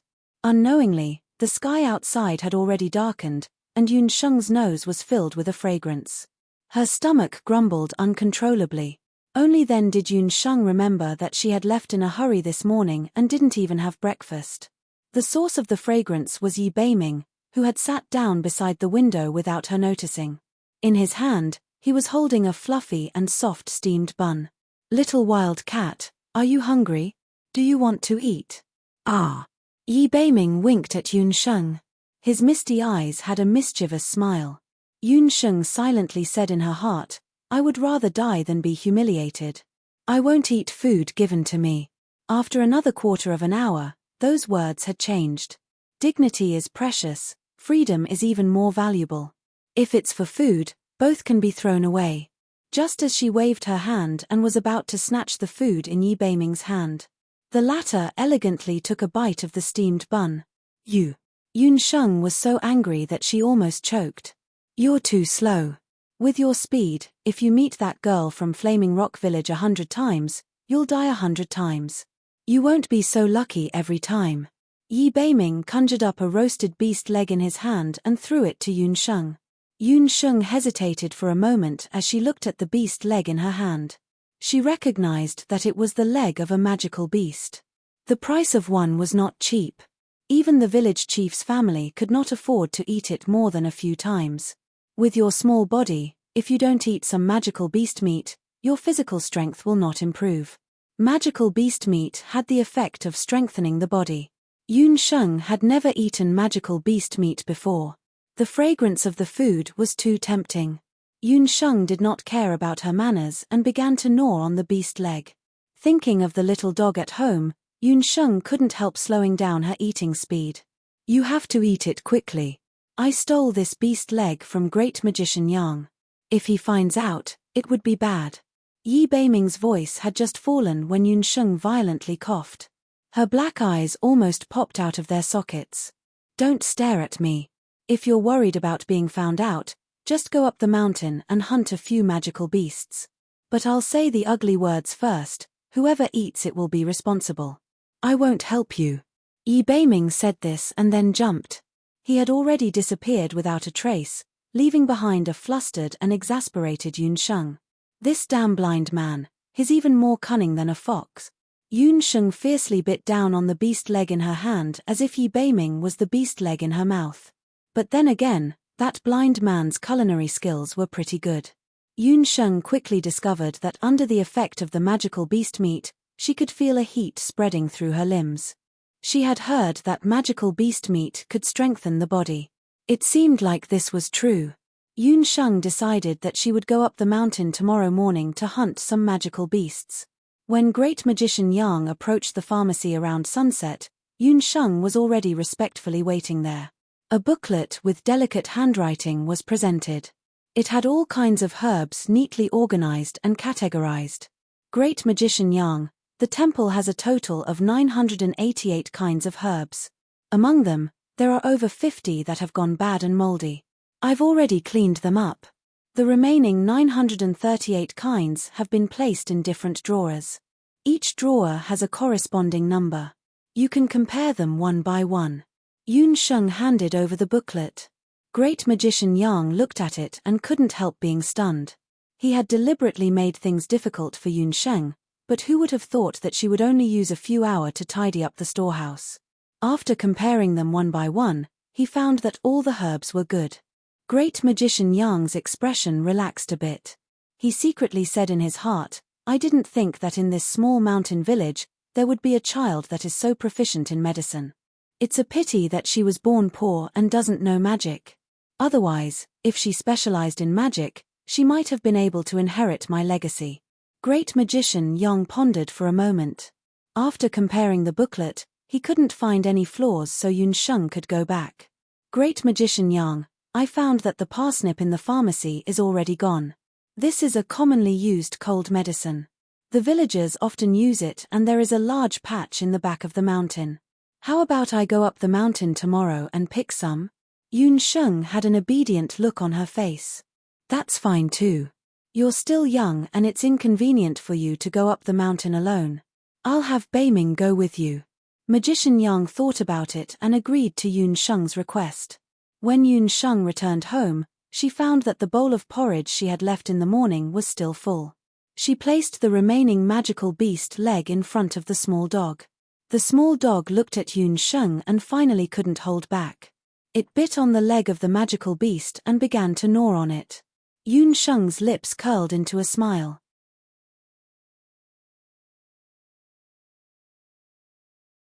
Chapter 18. She 11 Suo Suo Suo Suo Suo Suo. A short figure walked through the lush forest. The windbreak root grew on the cliffs of the Thousand Beasts Graveyard Mountain. Yun Sheng had to pass through a primeval forest to pick herbs in the mountain. As the mountain grew higher, the forest became more and more uninhabited. In some places, the rotten leaves were piled up to half a person's height. If a person accidentally stepped on it, it would be disastrous. Yun Sheng carried a medicine basket on her back and tied her sleeves and trousers tightly with hemp rope. She held a walking stick in one hand and used the other hand to push away the vegetation in front of her. Xiaohei, don't follow me. Go back. Yun Sheng walked a few steps before hearing footsteps behind her. She had no choice but to stop. Behind her, the recovered dachshund Xiaohei followed Yun Sheng. This little dog's recovery was unexpectedly good, especially after eating some magic beast meat. In just 2 nights, it had recovered its strength. Perhaps it was because of the magic beast's leg, but it refused to leave even when Yun Sheng drove it away several times. This morning, when Yun Sheng went up the mountain to pick herbs, it followed behind her. Leave immediately. Yun Sheng pretended to be angry. The mountain was very dangerous and it was just an ordinary dog. It was too dangerous. Seeing that Yun Sheng was angry, the little dog drooped its head and ran down the mountain with its tail between its legs. Seeing that the little dog had disappeared, Yun Sheng felt relieved and walked up the mountain. In her previous life, she had followed ginseng farmers into the mountains to pick old ginseng, so she was very familiar with picking herbs in the mountains. Although Great Magician Yang told her to bring Yi Beiming, Yun Sheng automatically rejected this suggestion. That brat was young, but he was full of evil tricks. Yun Sheng thought that she had lived for more than 20 years, and in this life, She was almost 30 years old. Yet, she had been tricked by him twice. She was already gnashing her teeth in hatred. Besides, Yun Sheng muttered. No matter how good the other party was, he was still blind. She didn't have the mood to take care of another person in the deep mountains. Yun Sheng obviously didn't know enough about this world. What she didn't know was that when one practiced martial arts to a high level, one's skin, hair, flesh, and even the other 7 orifices would become tens of times more sensitive. It was hard to say who would take care of who. Yun Sheng picked the windbreak grass. This journey seemed to be surprisingly smooth. Occasionally, they would only encounter some first-order low-level magical beasts. Suddenly, Yun Sheng heard a commotion behind her. She looked back warily. Along the way, Yun Sheng put a few animal traps that she asked Uncle Tai to make in the forest, hoping to catch some prey. It was still early. Thinking of the moonlight grass beside the strange tomb, Yun Sheng followed her memory until she found the abandoned beast tomb. In front of the beast tomb, the moonlight grass was unusually lush. I'll go back to the mountains to take a look. If I'm lucky, I'll be able to give my dog and my family more food tonight. After Yun Sheng filled the basket with herbs, she turned back the way she came. Not long after she left, a figure quietly stood on top of the beast tomb. It was Yi Beiming. Yun Sheng didn't know that not long after she left the temple, the bad boy Yi Beiming, whom she called Bad Boy, had been tailing her. He had unknowingly become her bodyguard. Compared to Yun Sheng, who was fully armed, Yi Beiming was much more relaxed. The rugged mountain road was like flat ground under his feet. He ran faster than a rabbit. Most of the time, he was a few steps ahead of Yun Sheng. He would stop at a fork in the mountain and clear out the second-order and third-order magical beasts that were a threat. He left a few first-order and second-order magical beasts for Yun Sheng to practice on. Later on, after Yi Beiming confirmed that there were no threatening magical beasts nearby, he lay down on a tree and rested for a while, waiting for Yun Sheng to catch up with him. Under Yi Beiming's secret protection, Yun Sheng's journey was smooth. Moonlight grass. This little wild cat is usually so clever, but this time, she really misjudged. Compared to this abandoned beast lair, the moonlight grass is not even worth mentioning. Yi Beiming walked to the inconspicuous beast lair and smelled the damp wind blowing from the beast lair. Yi Beiming felt around the entrance of the cave for a while. When he found that the magical beast was wet, he thought to himself, there must have been a newborn magical beast here a few days ago. From the looks of it, that magical beast's level isn't low. A green magic array appeared under Yi Beiming's feet. A few green wind elements poured out and entered the beast lair. Wind had the sharpest senses and could allow people to quickly detect the situation in the cave. The dangers of an unknown cave were unknown. It was too dangerous to enter alone. Yi Beiming was young, but it was unknown where he learned to be so cautious. If Yun Sheng saw this scene, her mouth would have formed the shape of an zero. It turned out that this young man from the temple, Yi Beiming, was not only a dual cultivator of magic and martial arts. He was also a multi-elemental sorcerer. It was too unfair. A young man who was not even 10 years old had such shocking talent. What was even more commendable was that his temperament was like that of an adult's. He was calm and collected. He was simply a monster. At this time, Yun Sheng had already turned back to check on the animal traps she had placed along the way. As a doctor, Yun Sheng knew very well that diet during puberty was very important. After tasting the magical beast's meat, she wanted to improve her diet and strengthen her body. At this moment, she heard the cry of a young magical beast. The source of the sound was one of the traps that Yun Sheng had placed earlier. A level 2 magical beast, the golden rhinoceros boar, was caught in the trap. Yun Sheng's trap had gone through special processing. It was sharper than a normal trap. The most fatal metal spike was even smeared with a small amount of mandrake juice. After Yun Sheng discovered the small boar, she was not in a hurry to approach it. She first crept beside it and carefully observed it. This small boar was obviously out hunting for food. In a moment of carelessness, it stepped on the trap. Its hind leg was completely pierced by the sharp iron spike. Blood flowed out, and it let out a mournful cry. After struggling for a few times, the anesthetic took effect, and it immediately fell to the ground with a plop, unconscious. Looks like we're in for a treat today. Yun Sheng could not help but be delighted. The golden rhinoceros boar was not commonly seen. This magical beast liked to appear in pairs. This small boar was very small. It looked like it was a lone boar. If they caught it, it would definitely be a delicacy. Yun Sheng quickly walked forward and wanted to open the trap. Just as Yun Sheng was about to crouch down to open the trap, she heard a swoosh sound behind her ear. An arrow flew past her shoulder.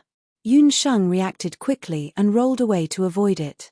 A few strong youths scurried out from the bushes at the side. The one in the lead had a longbow on his back and was dressed like a young hunter. He was an old acquaintance of Yun Sheng. It was Lei Hu and his group of friends who had an unsuccessful fight with Yun Sheng on the hillside of the village earlier. Lei Hu had stayed in the martial arts school in the town for a long time.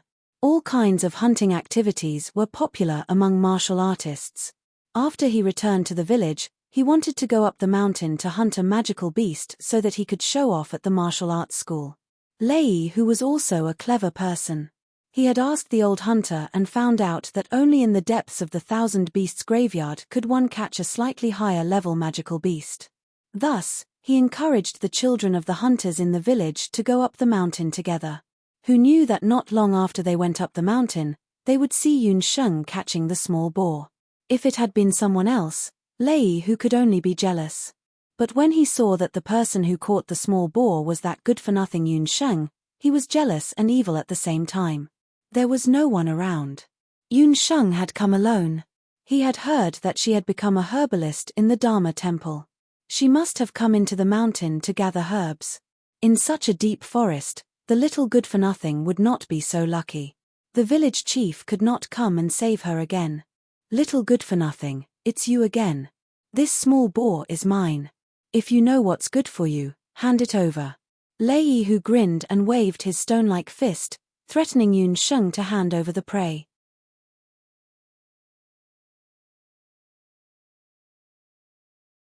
Chapter 19. Bah, you're not worthy. According to the rules of the hunters in the mountains, the prey belongs to whoever sets the trap. Look carefully, I set the trap. There's a Sheng character on it. Before Yun Sheng came out, she had asked the experienced hunters about it. In order to avoid disputes, the hunters had an unwritten rule that they could not break. When she asked Uncle Iron to make the trap, she had already been careful and engraved her name on it.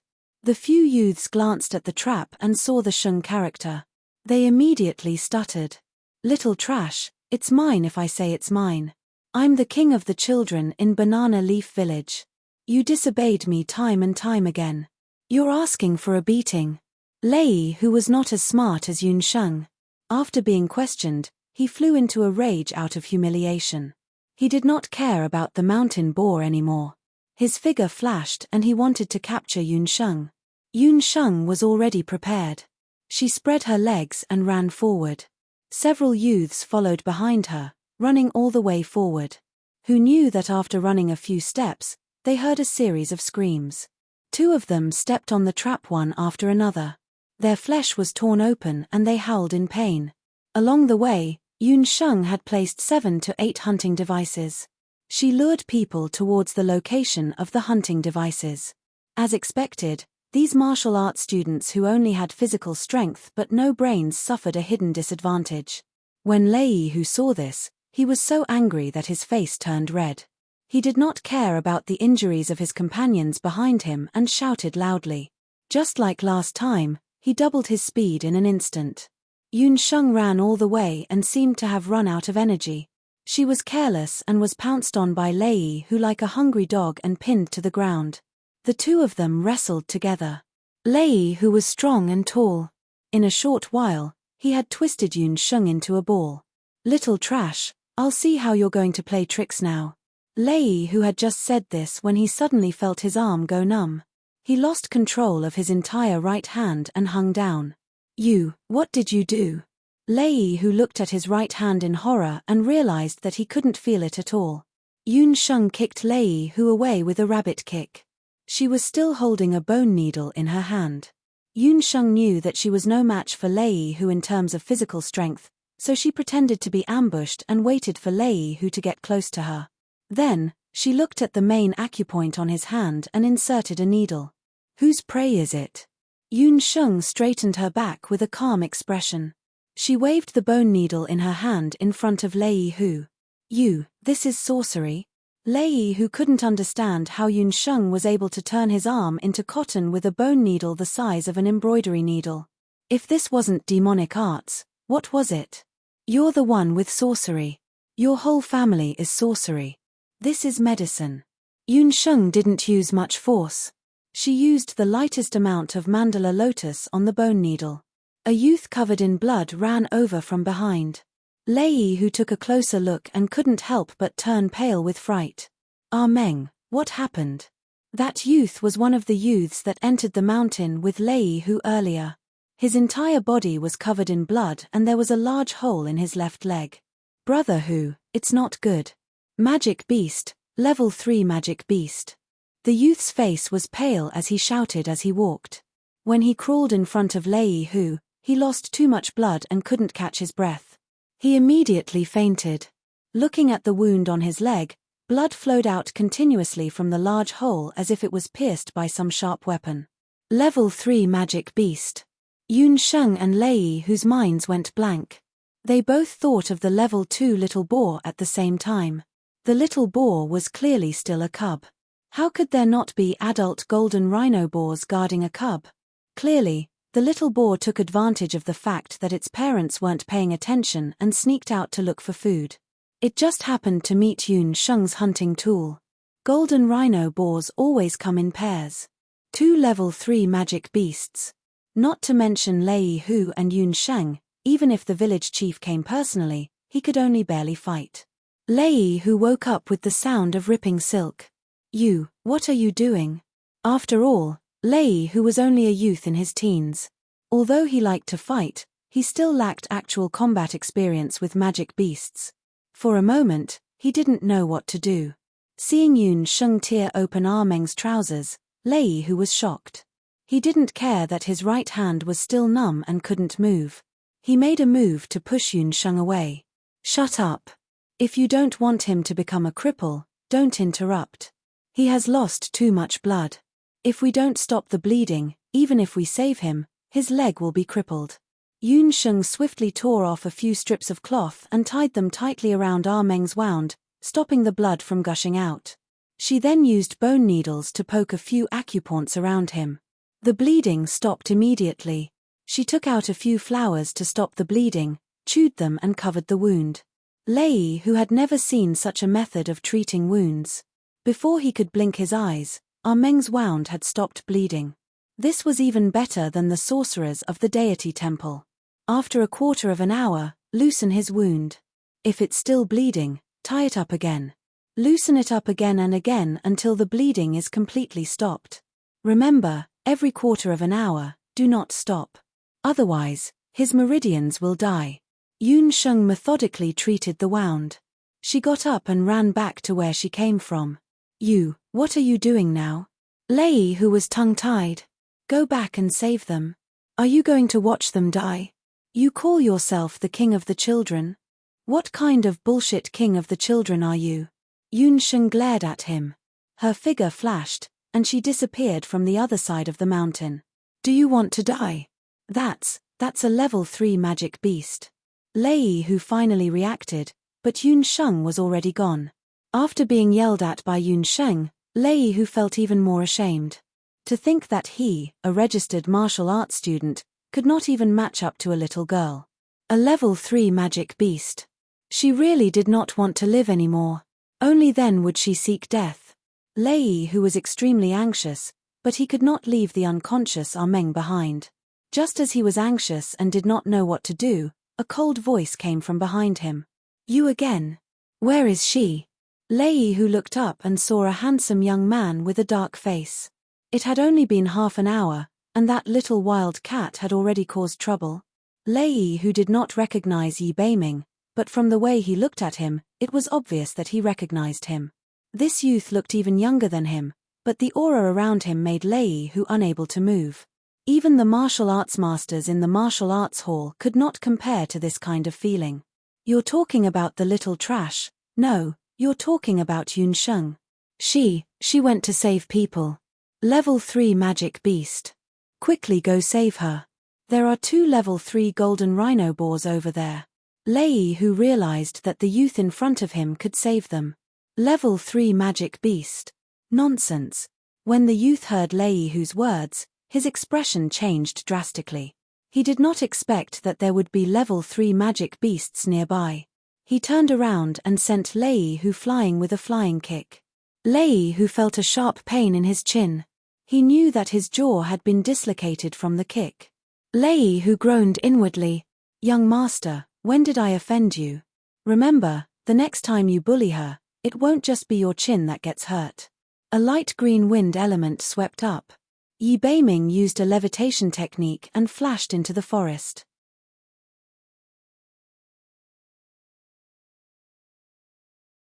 Chapter 20.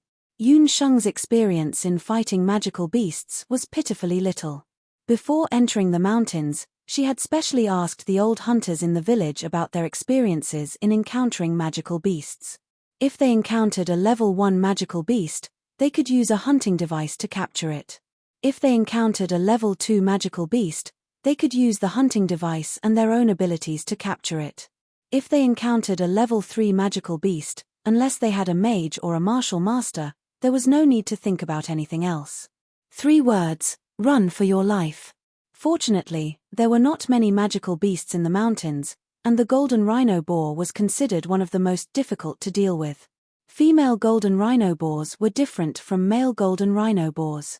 Male golden rhino boars were like human warriors, good at violent collisions. Female golden rhino boars were different from male golden rhino boars. They were smaller in size, but were very good at magic, especially earth magic and shockwaves. Yunsheng had always been well prepared when doing things. When she had first gathered information about magical beasts, she had not expected to use this experience to take risks. She had only been prepared for any eventuality. She had never thought that she would be so unlucky as to face 2 level 3 golden rhino boars. She was cautious by nature and was not a reckless person. She had turned around to save the village youths not because she was trying to be brave, but because she knew that the little boar had fallen into her ambush. It must have been the smell of its blood that had attracted the 2 boars. If the village youths died because of this, it would be equivalent to them dying because of her. When Yunsheng rushed back, she saw a boar the size of a calf blocking the mountain path. The 2 golden rhino boars, 1 male and 1 female, were about the size of an adult water buffalo in the village. Their bodies were covered in long, shiny black fur, and 2 long tusks protruded from their mouths. Their limbs were thick and powerful, leaving a trail of deep footprints wherever they stepped. These 2 boars were also cunning. They seemed to know that the youths in front of them would not be able to withstand a single blow. The female wild boar was guarding beside the unconscious young boar. The young boar was unconscious for no reason. The female wild boar was very anxious and kept licking the young boar. The boar's fangs were still bleeding. The hole in Ah Meng's leg must have been caused by this boar. These people were only the children of a hunter family, so their skills were not as good as Lei Hu's. Fortunately, there was only 1 wild boar. Although they were no match for it, they could still survive by combining their strength. However, seeing that everyone's strength was exhausted and Lei Hu still hadn't returned after a long time, the few of them were already exhausted. The golden rhino boar deserved to be called the overlord of the mountains. Its strength seemed to be inexhaustible. It aimed at a young man, and its 2 fangs pierced into the young man's abdomen, lifting him up high.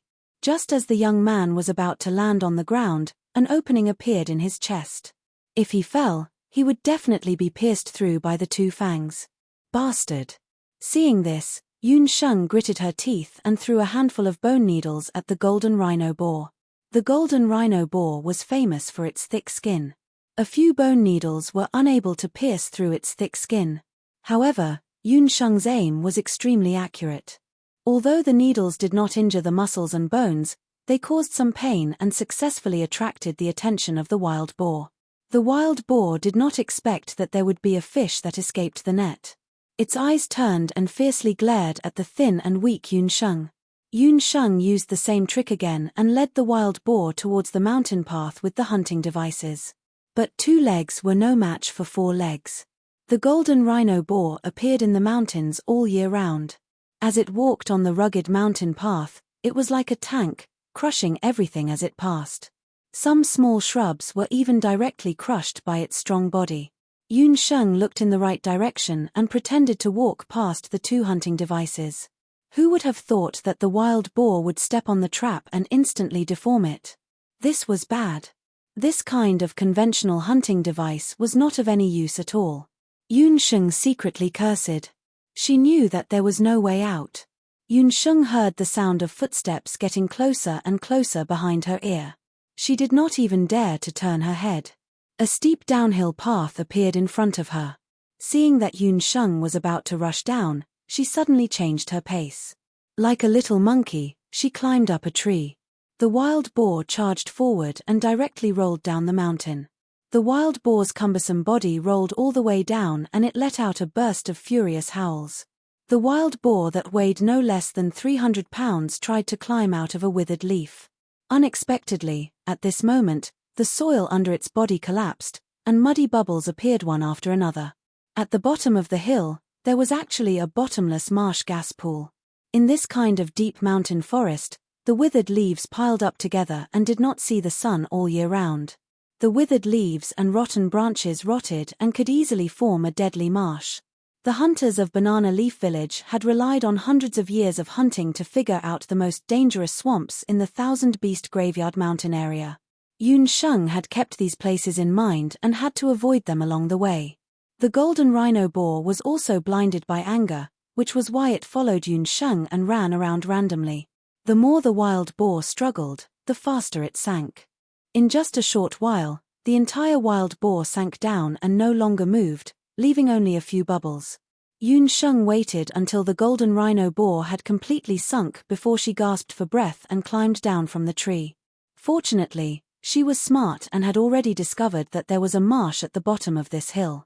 Even if it was a level 3 magical beast, if it encountered a large marsh without wings, there was only a dead end. After taking care of one, there was still another. Yun Sheng touched the bone needles on her body.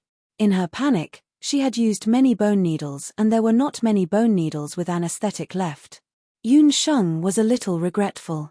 Although the anesthetic had a temporary paralyzing effect, the bone needles were obviously too weak for a huge magical beast like the golden rhino boar. The female golden rhino boar was guarding the little wild boar and could not be lured away. If she wanted to kill it, she could only do it with her wits. Yun Sheng took out the small scalpel, bit it in her mouth, and quietly dived back. The hunters were lying on the ground and had long lost consciousness. The female golden rhino boar was suspicious and looked in the direction that Yun Sheng and the male golden rhino boar had disappeared. After a long time, even the female golden rhino boar realized that something was wrong. Could it be that a little girl who looked like a little girl was more difficult to deal with than a few teenage boys? At this moment, there was a rustling sound from the side of the thicket. The female golden rhino boar was alert. It spread out its 4 limbs and a light flashed in its eyes. An earthy yellow magic array appeared under its feet and its 4 limbs stomped. A cloud of dust flew and the hard mountain ground changed in an instant, as if a calm lake was disturbed. The ground instantly became the surface of a lake with wind and waves. A wave of vibration rose and with a whoosh, it attacked the thicket. Just as the female golden rhino boar used its first magic attack. An inconspicuous figure scurried down from the tree like a goshawk crouching to hunt and suddenly landed on the back of the female golden rhino boar.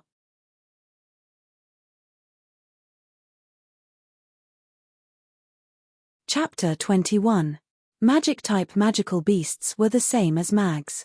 They were good at long-range attacks and not good at close combat. Moreover, after launching a magical attack, they needed to accumulate magical elements for a second magical attack. Yun Sheng had anticipated this point, so she hid in the tree and waited for the female golden rhinoceros boar to launch a shockwave before swooping down. She rode on the female golden rhinoceros boar's back and clamped her legs tightly around the golden rhinoceros boar's waist. Using all the strength in her body, She stabbed the sharp scalpel into the golden rhinoceros boar's right eye. The golden rhinoceros boar's skin was incomparably hard. Only its pair of eyes were extremely weak, which was its most fatal weakness.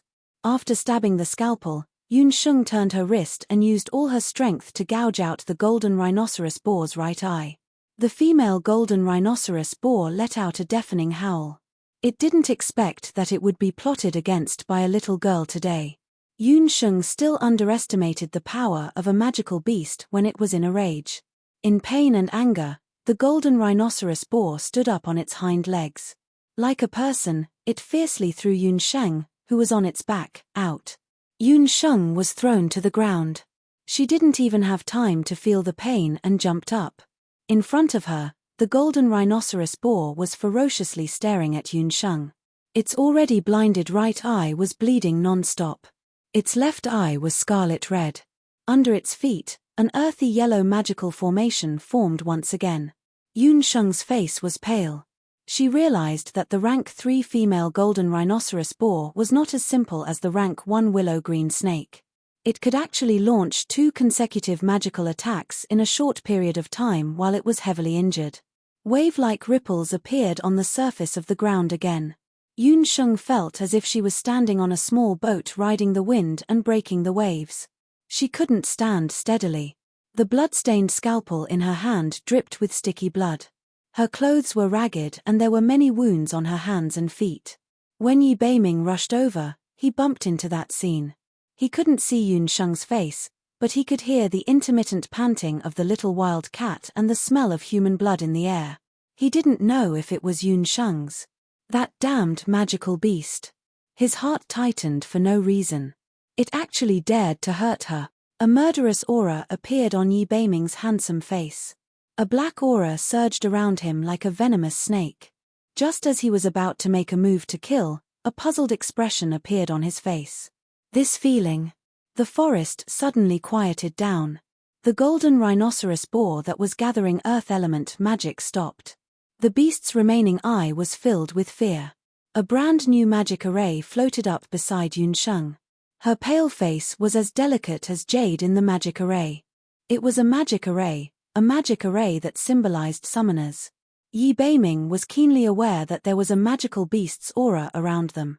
This aura was abnormally active. Beast summoner. Yi Beiming's mouth twitched. He didn't know whether to laugh or cry. It turned out that the little wild cat was quite black-bellied. She was actually a beast summoner. But why didn't her magical beast come out for a long time? Even Yi Beiming was very curious for a moment. What rank would the summoned beast be? He even wondered what the other party's attribute would be. Inside the summoning array, the magic lines flashed, but the beast didn't appear as expected. Bobo. Yun Sheng summoned for a long time, but found that the damned Bobo didn't appear. Just as Yun Sheng was stunned, the golden rhinoceros boar had already accumulated enough magic elements. A terrifying small vibration wave was about to form. Just as the golden rhinoceros boar was about to launch a fatal blow.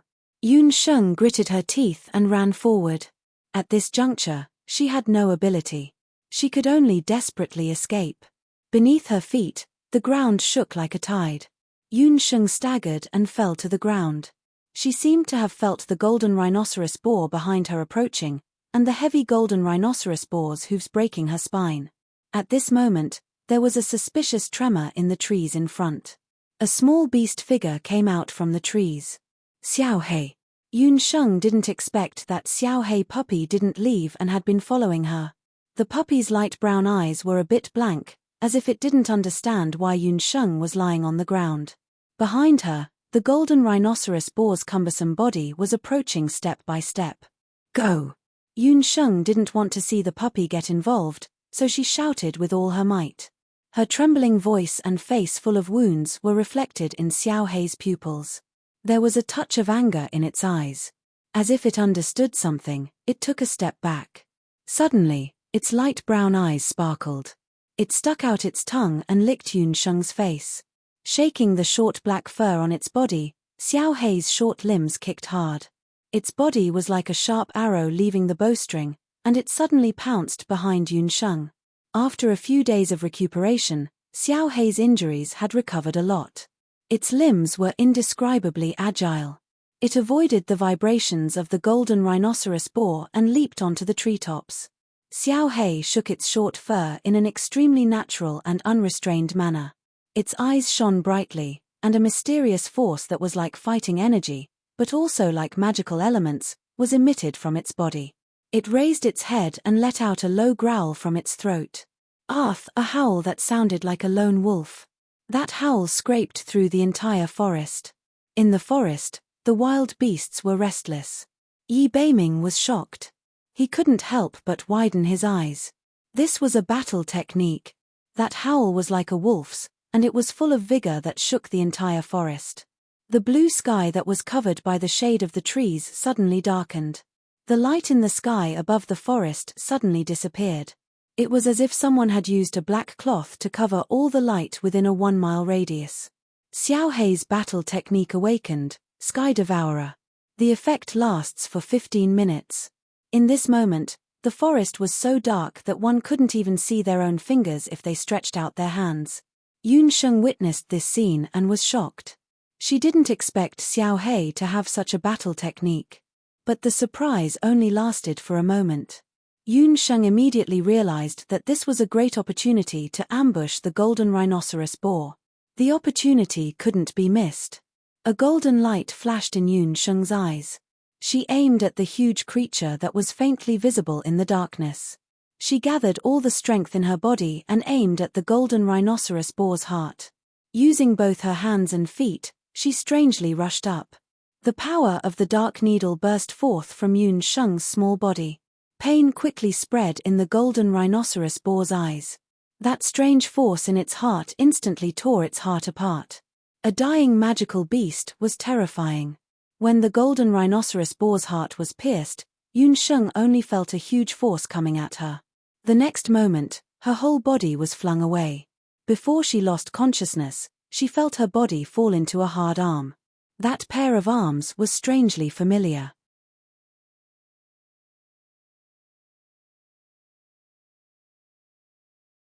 Chapter 22. Her body felt itchy, as if there were countless little bugs crawling on her body. Slowly, the little bug turned into a warm current that flowed between her limbs. Wherever it passed, it was as comfortable as bathing in the spring breeze, as if a feather was floating on her body. That feather went from her hands, to her feet, to her chest. Yun Sheng felt as if a bucket of cold water had been poured over her head, and she immediately sobered up. An enlarged handsome face jumped into her eyes. Looking down, Yun Sheng discovered that Yi Beiming's hand had coincidentally landed on her chest. Damn pervert! Yun Sheng's face was as red as a tomato. In the next moment, she threw a punch at Yi Beiming's face. The latter didn't even bat an eyelid as he caught her embroidered fist, and said in a neutral tone, "With your figure, I might as well take advantage of a wall." Only then did Yun Sheng remember that her body was only 6 years old. It belonged to an unrivaled airport that couldn't differentiate between A and B sides. It really didn't have the capital to be taken advantage of. Why did Yi Beiming appear here, and why did he touch her body? Didn't his mother teach him the concept that men and women shouldn't touch each other? In a flash, the last scene of the fight with the golden rhinoceros boar flashed across her mind. The sky-swallowing dog's battle technique had caused the surroundings to be covered in darkness. She had taken the opportunity to sneak attack the golden rhinoceros boar. As the golden rhinoceros boar was dying, she had been thrown out, and then she had been caught by someone. Yun Sheng secretly circulated her qi, and discovered that the meridians in her body had become much more active. One of her 8 extraordinary meridians, the Yinwei meridian, had actually been opened. Just now, Yi Beiming had circulated his qi to help her open up her meridians. Did this count as dropping a sesame seed and picking up a watermelon? Yun Sheng couldn't believe it. Why did he help her? You're the stupidest person I've ever met. You knew you weren't strong enough, yet you still fought. Just now, if I was a step slower, you would have died under the golden rhinoceros boar's hooves. Yi Beiming stopped. His expression wasn't good, and his words were filled with anger. Just now, when Yi Beiming massaged Yun Sheng's blood, he had used up a lot of internal energy. Yi Beiming. when it seemed that Yun Sheng was about to be swept under the golden rhinoceros boar's feet. Yi Beiming just. Yun Sheng it. Yi. Even though Yi Beiming was blind, at that moment, a strange power surged in his body. Yun Sheng pursed her lips. Damned child. What right did he have to lecture her? I'm more than twice your age. But thinking about it, she was a little rash. In the end, it was because she had too little experience fighting magical beasts. Xiao Hei. Yun Sheng looked around and found the little puppy curled up and lying on the side. It looked like the battle technique just now had exhausted it. This magical beast. Yi Beiming pursed his lips. The words were on the tip of his tongue, but he didn't ask them. Yun Sheng's body had recovered quite a bit under the influence of his internal energy. After adjusting her breathing on the spot for a while, she could walk normally. The female golden rhinoceros boar's corpse was still lying on the side. Luckily, at the last moment, the hidden needle of the divine needle of medicine had shown its effect. Yun Sheng had used all her strength in the needle and should have dealt a fatal blow to the golden rhinoceros boar's heart. The effect was not inferior to hitting a cow through a mountain. Yun Sheng did not forget her duty as a doctor. The first thing she did after waking up was to check on the injured hunters. Luckily, after a round of examination, she found that these people did not have any vital injuries. She simply bandaged their wounds. After a while, Lei, who also limped over with Ah Meng, who had just woken up. What happened to your chin? Yun Sheng saw that Lei, whose chin was dislocated and he could not speak clearly. Without another word, she straightened his chin with a crack. Everyone was dumbfounded. Lei, who rubbed his chin and realized that his chin really didn't hurt anymore. He stuttered and wanted to say something, but under Yi Beiming's cold gaze, Lei, who did not dare to make a sound. This female golden rhinoceros boar is not small. I think it's more than 300 pounds. Yun Sheng was delighted. Tonight's roasted golden rhinoceros boar was settled again. Don't have any ideas about that golden rhinoceros boar. Yi Beiming narrowed his eyes and moved his fingers. A green magic array rose from under the golden rhinoceros boar's heavy body. The magic array suspended the golden rhinoceros boar's body, which weighed several hundred pounds, and easily lifted it up. This golden rhinoceros boar is mine. That small one is yours. Carry it yourself. Yi Beiming slipped away and disappeared. He left behind a stunned Yun Sheng and a group of bitter companions. After a while, an angry roar came from the forest. Yi Beiming, you bastard.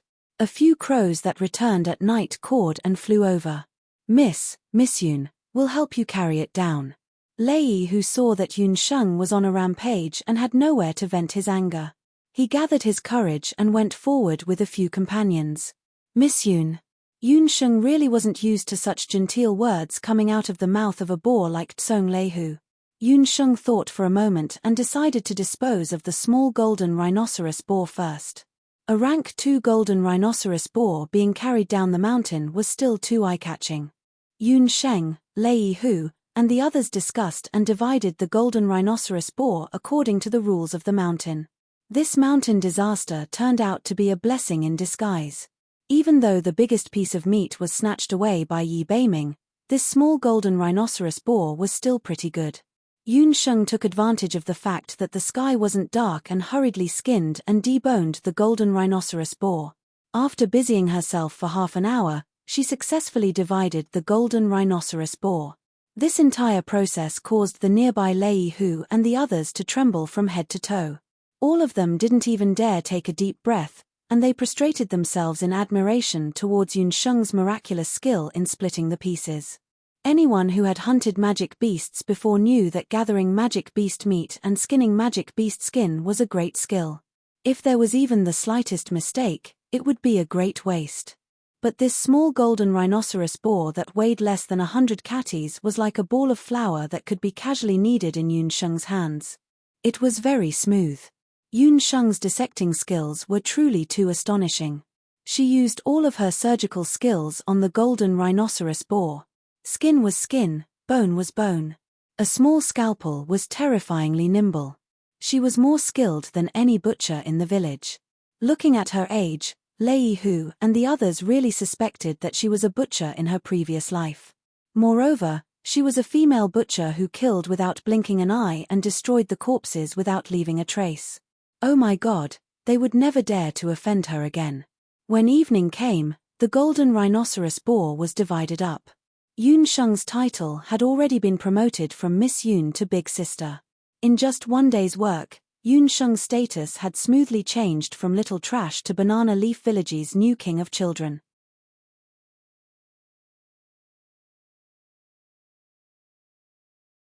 Chapter 23.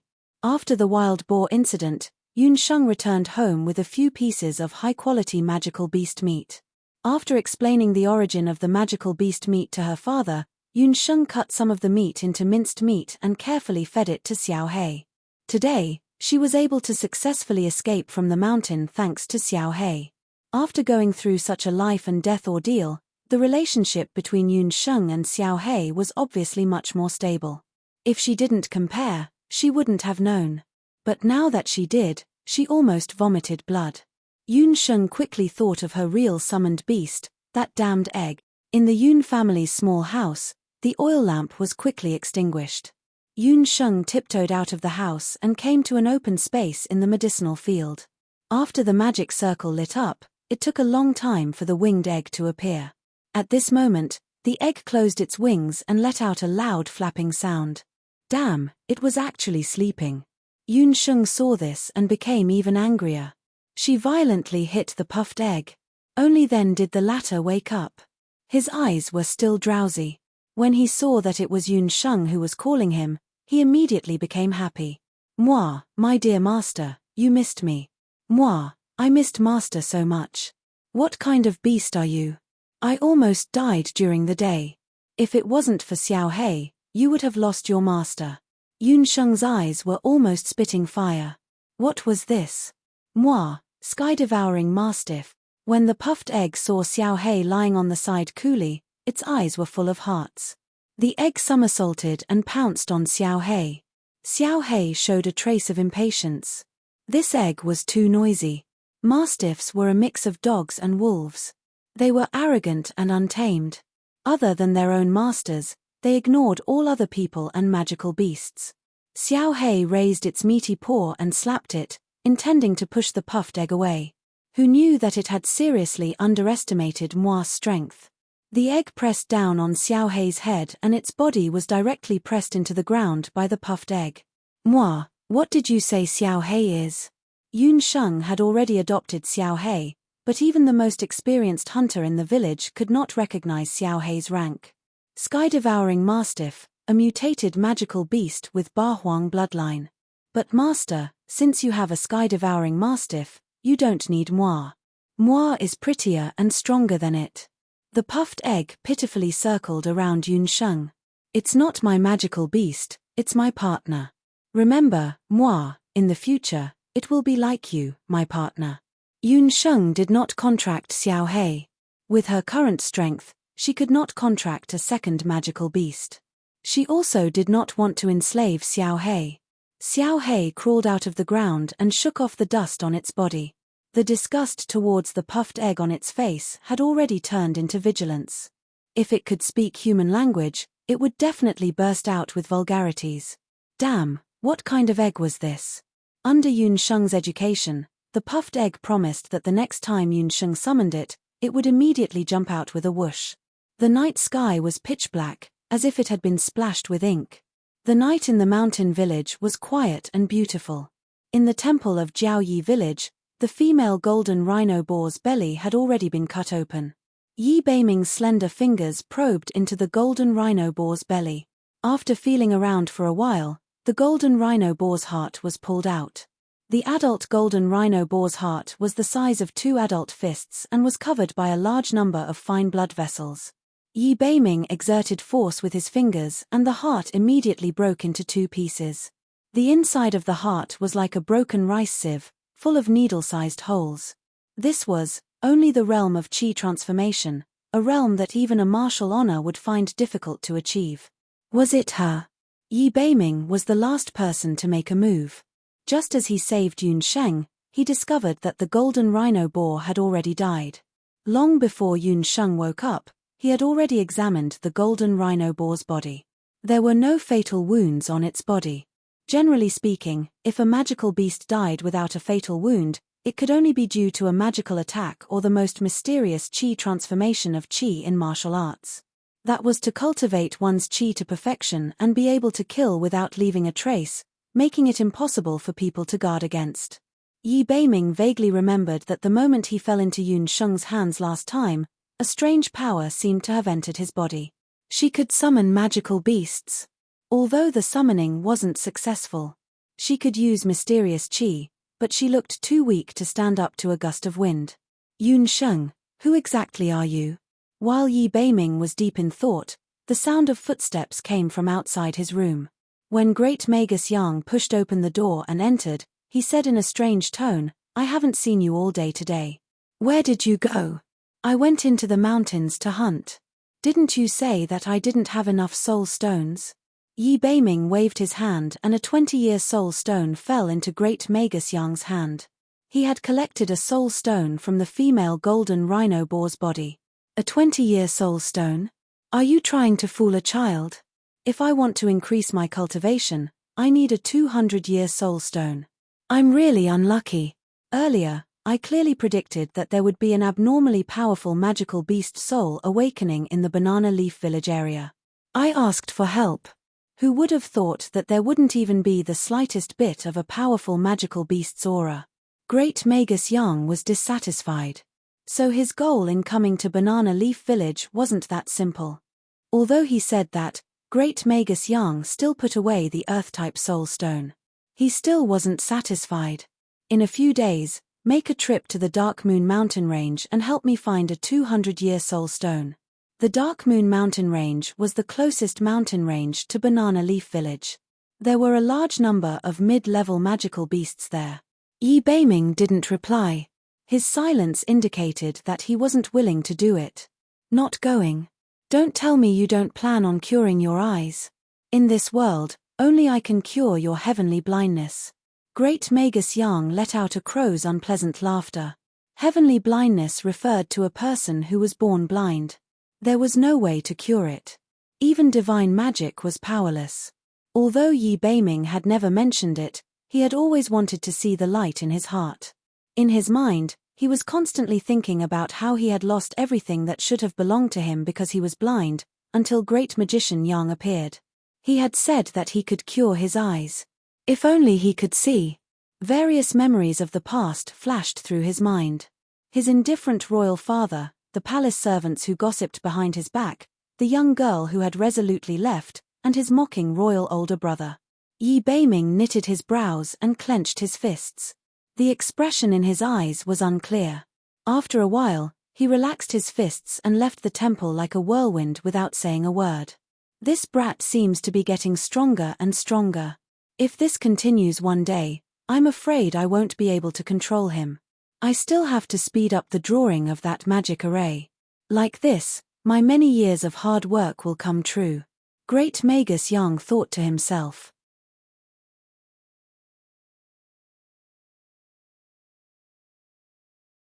Chapter 24. After the wild boar incident, Yun Sheng's days as a herbalist continued to pass peacefully and orderly. Her accumulation of magical elements did not improve much. Yi Beiming had also mysteriously disappeared. According to Great Magician Yang, he had gone out to train. Yun Sheng was a little surprised. In her impression, Yi Beiming almost never practiced martial arts. Every time she saw him, he was either sleeping on a tree or secretly eating. She did not expect him to go out to train. After eating magical beast meat for a while, Xiao Hei's body became a lot stronger. However, its size did not change much. Other than Yun Sheng and the puffed egg, which it could not resist, it looked like a cool black dog to the other villagers, including Yun Hai. Yun Sheng found out from the puffed egg that Xiao Hei was a mutated magical beast. Although Yun Sheng did not know much about magical beasts, she knew that mutated magical beasts were very rare on the mainland. Lei Hu and his men also agreed that they would never reveal what happened on the mountain. Lei Hu stayed in the village for a few days before returning to town. Before he left, he didn't forget to wave his fist and warn his friends in the village to listen to Big Sister's words. After the herbs in the temple were sorted out, they began to receive patients one after another. However, Yi Beiming still did not return. The villagers who came to the temple were all suffering from headaches, fevers, diarrhea, and other minor ailments. 1 or 2 doses of medicine were enough to cure them. Therefore, Yun Sheng did not have the chance to see great magician Yang use the so-called light magic to treat patients. Days passed like this for a few months. Due to proper care, Yun Sheng's herbal field welcomed a harvest. Under the bright and beautiful sun, the hemostasis flowers bloomed beautifully in the Yun family's herbal field. Compared to other farmers' fields, the yield per mu was at least 20% higher. According to the village chief's opinion, the hemostasis flowers in the Yun family's herbal field could be rated as first-class herbs. A first-grade medicinal herb was a kind of glory to the entire village. This made Yun Sheng overjoyed. Coincidentally, on this day, the village head's grandfather came to the village and said that he wanted to enter the city to sell hemostatic flowers. Yun Sheng thought that it was a good idea to enter the city to buy hemostatic medicine, so she asked the village head's grandfather if he could take her into the city. The village chief thought about it and agreed to Yun Sheng's request. Yun Sheng then went to the temple to ask for a leave of absence from great magician Yang. She then followed the village chief's group to town Taishong, which was the closest to Banana Leaf Village. This was Yun Sheng's first time leaving the village since she was born. Along the way, the carriages and horses rolled and bumped. After about half a day, the carriage finally stopped at the entrance of a small town. Although it was called a town, it was actually only 2 or 3 times bigger than Banana Leaf Village. Due to the fact that the surrounding 10 villages all relied on growing medicinal herbs for a living, the shops in this small town were mainly medicinal shops. Compared to the large cities that Yun Sheng had seen in her previous life, the simple appearance of the town was simply not worth mentioning. Yun Sheng couldn't help feeling a bit disappointed, but the village head's grandfather patted her head. Yun Sheng, when we enter the town, don't wander around. Follow the village head's grandfather to the medicinal shop. Your father told you not to wander around before leaving. Yun Sheng nodded her head in boredom. She followed the village chief and a few of the village's medicine farmers to the front of a medicine shop. This was a very ordinary medicinal shop. It wasn't very big, but the medicinal herbs in the shop could be considered complete. Banana Leaf Village's hemostatic flowers were all sold in this area. The village head's grandfather ordered several farmers to pick out the hemostatic flowers and began to haggle with the owner of the shop. Yun Sheng was on the side, looking at the various herbs in the shop. Hemostatic agent. Yun Sheng found the hemostatic agent she had been looking for a long time in a counter of the shop. The price was 15 copper coins. Yun Sheng went out this time with the 5 silver coins she won from Ding Lei. It was enough to buy a bottle of hemostatic agent. She was about to ask when the village head's grandfather angrily came forward and pulled Yun Sheng out. Yun Sheng had never seen the village head's grandfather so angry. His long beard fluttered in the wind. He was obviously very angry. This is clearly lowering the price. These hemostatic flowers are all of the best quality. You actually said that they are of the lowest quality and are only willing to pay 5 copper coins. I don't believe that the hemostatic flowers in Banana Leaf Village can't be sold after leaving your medicinal shop. Yun Sheng asked around and found out that the village head's grandfather had excitedly carried the hemostatic flowers into the shop. Who would have thought that the owner of the medicinal shop would haggle the price without saying anything? He cut the original price by half. 5 copper coins for 100 hemostatic flowers. Even the farmer's fertilizer and labor money couldn't be saved. The village head's grandfather came with the mouths of the villagers. As a result, the villagers couldn't even eat. It was no wonder that the village head's grandfather was so angry. Yun Sheng felt that something was wrong. She looked back and saw the owner of the medicinal shop with a sinister smile on his face. He was not afraid of the village head's threat at all. There was something wrong here. Yun Sheng was secretly puzzled. Sure enough, the village head went to a few more medicinal shops. Without exception, they either didn't accept the herbs of Banana Leaf Village or tried to haggle the price. Hour later, The villagers still hadn't sold a single hemostatic flower. Grandpa Village Head, there's no need to try anymore. Yun Sheng tugged on the village head's sleeve. They've already discussed it. Yun Sheng, do you think that Grandpa Village Head doesn't know that they've already colluded with each other? Needless to say, I also know what's going on. It must be the work of those people from Flaming Rock Village. The village head sighed. He had been the village head for so many years. If he couldn't even see through the tricks in this matter, then he would have lived in vain. But village head, if we can't sell the hemostatic flowers, how are we going to explain it to the villagers? The weather has been hot recently and the humidity is heavy. If we don't quickly deal with the hemostatic flowers and buy new fertilizer, not only won't everyone be able to eat, we won't even have time to plant a new batch of flowers. The villagers were all crying miserably. The villagers of Banana Leaf Village were the most honest villagers. They had never schemed against others in their lives. This was the first time they had encountered such a situation. Sigh, it's a pity that there's no Medicine Emperor Pavilion here. If there was one in town, I don't believe that these bastards would be able to do so. The village head spat heavily on the ground. The Medicine Emperor Pavilion was the largest medicinal herb store in the continent. It was said that there were all kinds of strange things in there, and there were also countless doctors and pharmacists. They didn't cheat the old or the young, and they would never carelessly lower the price of the herbs they bought. It was a pity that the Medicine Emperor Pavilion was only set up in cities and above. It would take at least 3 days and 3 nights to travel from Taishang Town to the nearest city. Grandpa Village Head, don't get angry first. We can't sell hemostatic flowers, but we can sell hemostatic agent. Yun Sheng suddenly said after a moment of contemplation. Hemostatic agent. Yun Sheng, what are you saying? Hemostatic agent isn't something that we can make. The village head was shocked. He thought that Yun Sheng was joking. I can make it. I've smelled the hemostatic agent earlier. I can guarantee that with 2 hemostatic flowers, I can make 1 hemostatic agent. Yun Sheng raised her head confidently.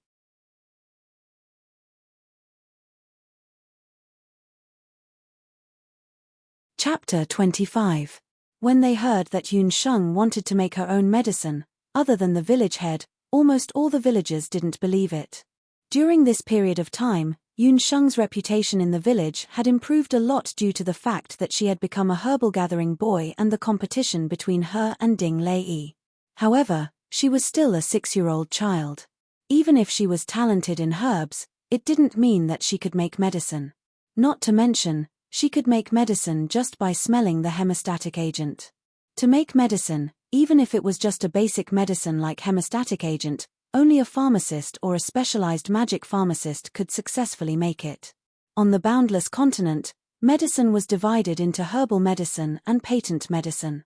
Herbal medicine generally referred to all the unprocessed herbs, while patent medicine referred to ancient medicine and magic medicine. Herbs like hemostatic flower and moonlight grass were the most basic herbs. They needed to be refined before they could be made into magic medicine or ancient medicine. According to the rules of the boundless continent, only pharmacists recognized by the Dharma Temple or the Medicine Emperor Pavilion had the qualifications to make medicine. Yun Sheng was only the most basic herb gatherer. He wasn't even a medicine man who could decoct and test medicine. It was no wonder that the villagers were suspicious. Even though Yun Sheng repeatedly promised that she could make hemostatic agents, the villagers didn't believe her. Only the village head remained silent. He sat on the bullock cart and didn't say a word. Time passed in the blink of an eye. Until sunset, the villagers still hadn't sold a single hemostatic flower. Everyone's expression was solemn. The hemostatic flower was the biggest source of income for Banana Leaf Village. If they couldn't sell it, it meant that the village's source of income was cut off. Looking at the carts of hemostatic flowers, none of the villagers were willing to return to the village. This was their hard work over the past few months. No one was willing to see it go to waste. The children and elders at home were all waiting for them to go back. Everyone's heart was heavy. The village head sat at the back of the cart, not saying a word as he smoked his water pipe. Village head, why don't we sell the hemostasis flower at a low price? 5 copper coins it is. At least we can save our money.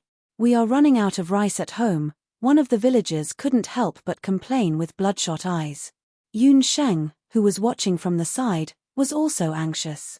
She decided that even if the other villagers wanted to sell the hemostatic flowers at a cheap price, she would protect her batch of first-class hemostatic flowers.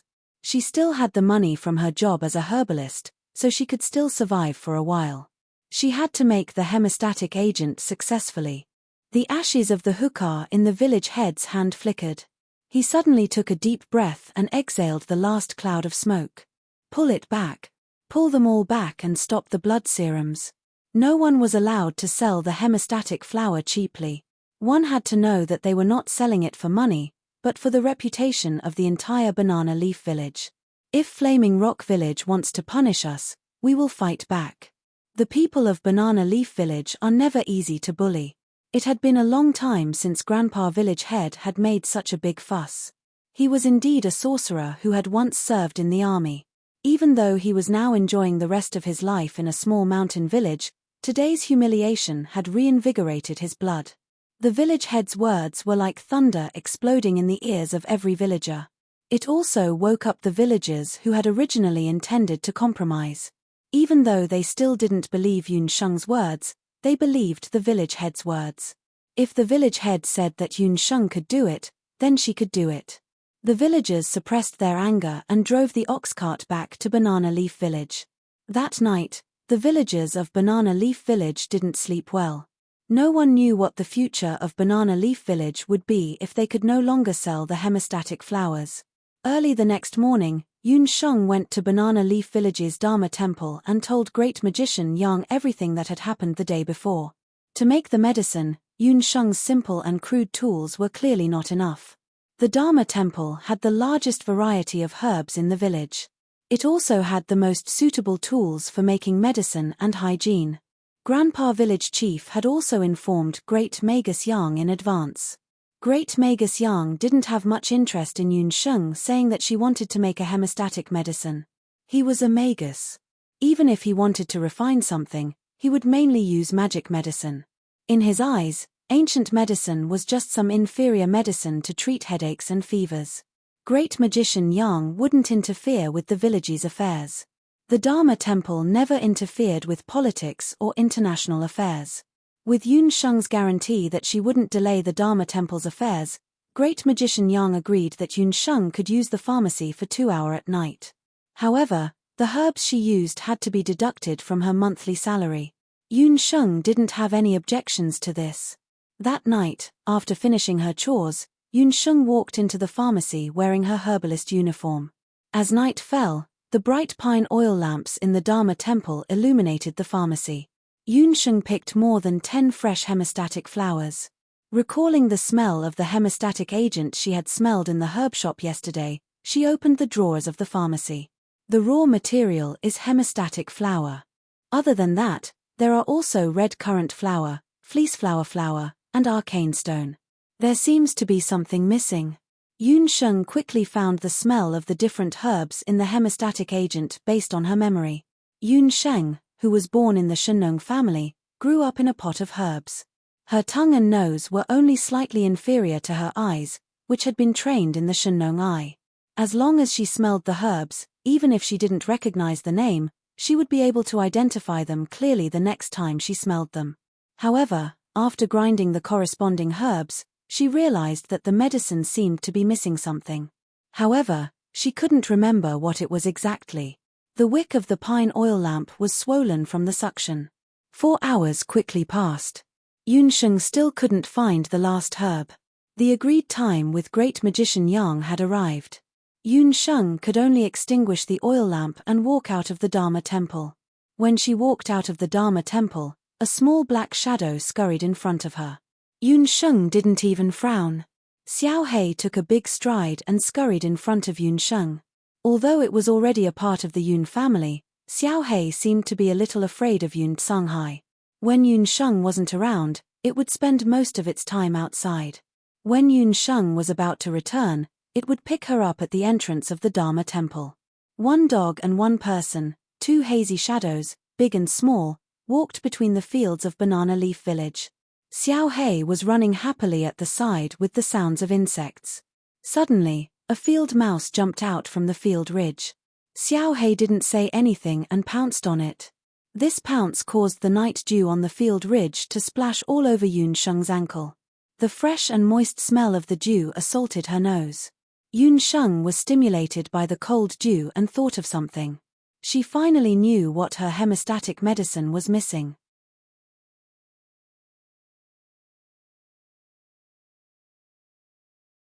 Chapter 26. In the dark night, Yun Sheng's eyes flashed with excitement and joy. Xiao Hei's unintentional action gave her a burst of inspiration. She remembered the last ingredient she lacked for the hemostatic agent. She was pleasantly surprised. She picked up Xiao Hei and ran towards the Dharma temple instead of going home. The Dharma temple sometimes had patients who needed treatment at night, so the doors of the Dharma temple were always open at night. An hour later, Great Magus Yang should be asleep. Yun Sheng returned to the pharmacy and turned the pine oil lamp to its dimmest setting. She took out the hemostatic agent paste that she had ground earlier and carefully added the dew that she had collected from the herb field into the paste. The Boundless World's herb system advocated the power of nature. A drop of water or a leaf could sometimes have unexpected effects. After the dew was added into the paste, the hemostatic agent's color changed slightly. The smell it emitted was almost exactly the same as what Yun Sheng had seen in the pharmacy earlier. It's done. Yun Sheng lowered her voice. However, she immediately realized a problem. The hemostatic agent was a success, but who should she find to test it on? According to Yun Sheng's medical knowledge, a new drug had to go through clinical trials before it could be used on humans. In the village, only hunters hunting in the mountains could use hemostatic agents. However, the price of hemostatic agents was too high. Most hunters couldn't bear to use hemostatic agents. They would only find the sorcerers in the Dharma temple to treat it for free. Otherwise, they would use the traditional method of applying hemostatic flowers. As a result, no one in Banana Leaf Village had seen the true effect of hemostatic flowers. Therefore, no one knew if the hemostatic agent that Yun Sheng used was a successful one. Should I go to town and find a warrior to test it on? Yun Sheng was in a dilemma. Just as she was in a dilemma, the sound of a heavy object falling to the ground could be heard from the courtyard. Could it be that someone really came to treat her at this time? Yun Sheng had sneaked into the Dharma temple. If she was discovered by the eccentric Great Magus Yang, it would be terrible. Yun Sheng quickly blew out the pine oil lamp, held her breath, and tiptoed to the door. The courtyard had regained its tranquility. Xiao Hei, who was in Yun Sheng's arms, suddenly barked outside. Yun Sheng covered her nose and mouth. Keep a low profile. We are thieves, Yun Sheng said angrily. Xiao Hei howled as if she had been wronged. Then, she let out 2 more low cries. At this time, Yun Sheng also smelled a faintly discernible scent. The smell was very special, as if it was mixed with the smell of blood. Poison. Yun Sheng became alert. Someone had been poisoned. She opened the half-closed door and found a black shadow crawling on the ground in the courtyard. Yi Beiming. Yun Sheng recognized the motionless person in the dark at a glance. It was Yi Beiming, whom she had not seen for many days. Yun Sheng quickly went forward and tried to flip Yi Beiming over. She was just about to go forward when a biting cold sword light flashed past. Yi Beiming arched his body. His left hand was pressed against his abdomen. Black blood kept flowing out from his fingertips. He was holding a sword in his hand. He was very alert. Even though he was unconscious, his body was still on guard. If anyone came near, he would instinctively attack. Yi, you're scaring me. You're scaring me to death. Yun Sheng lowered her voice and scolded him fiercely. When he heard Yun Sheng's flustered and exasperated voice, Yi Beiming's body shook violently. The sword in his hand drooped down and the corners of his mouth curled into a smile. Little wild cat, it's you. As soon as he finished speaking, he could no longer support himself and fell to the ground. He was seriously injured. His clothes were completely covered in blood. Yun Sheng did not know what kind of willpower he had relied on to make it to the temple. Considering that the pharmacy was not very well hidden, Sheng joined forces with Xiao He to drag him back to Yi Beiming's room. Yi Beiming's room was very simple and crude. Aside from a few books, there was only a bed and a table with a kettle on it. Sheng lit the oil lamp and took out all the medical tools she had on her. Under the light, Yi Beiming's face was filled with a poisonous color. His lips had turned black. The most serious injury on his body was at his waist. Looking at the condition of the wound, he must have been attacked by some kind of highly poisonous magical beast. Didn't he say that he was going to train? From the looks of it, he was going to risk his life. Sheng cursed under her breath. She took out a scalpel and cut open his blood-stained clothes. Yi Beiming was in pain, but he did not make a sound. "You're so stubborn. Let's see how long you can take it." Sheng glanced at the wound. She decided to first scrape off the rotten flesh on the wound before extracting the poison. She had a wicked thought. Why don't I give this guy an anesthetic? He deserves to die from the pain. She was just thinking about it. Excessive pain could sometimes lead to undesirable consequences. Sheng took out her acupuncture needles that had been purified with devil's snare juice and inserted them into several important acupoints on Yi Beiming's abdomen. The anesthetic quickly took effect. Not only could it stop the pain, it could also help to slow down the bleeding. Sheng took out a scalpel and quickly cut off the dead flesh on Yi Beiming's wound. After removing most of the rotten flesh, fresh flesh was finally exposed on Yi Beiming's wound. Next is to remove the poisonous blood. Sheng bent over and sucked the poisonous blood from Yi Beiming's body. As long as the poisonous blood was removed, he would be almost healed. She had just sucked in a breath when she felt a chill on her neck. She looked up and saw that Yi Beiming had already woken up. His complexion was much better than before. Just now, he felt a numbing itch in his severely injured abdomen. An indescribable strange feeling surged up. He felt that his eyelids were very heavy, and it took a lot of effort. There was a faint fragrance below him. He quickly realized that Sheng was lying on top of him. Yi Beiming was a few years older than Sheng. Due to his upbringing, he knew more about the matters between men and women than the average person. Just then, Sheng lifted her head. Although he couldn't see Sheng's face, Yi Beiming had already pictured this scene in his mind. Do you want to die? There's poison in your wound." Yi Beiming didn't know what to do for a moment. TSK, he really had a demon-level physique. The devil's snare anesthetic that could paralyze a cow only lasted for a few minutes on him. Sheng cursed under her breath. She said unhappily, "The poison is transmitted through blood.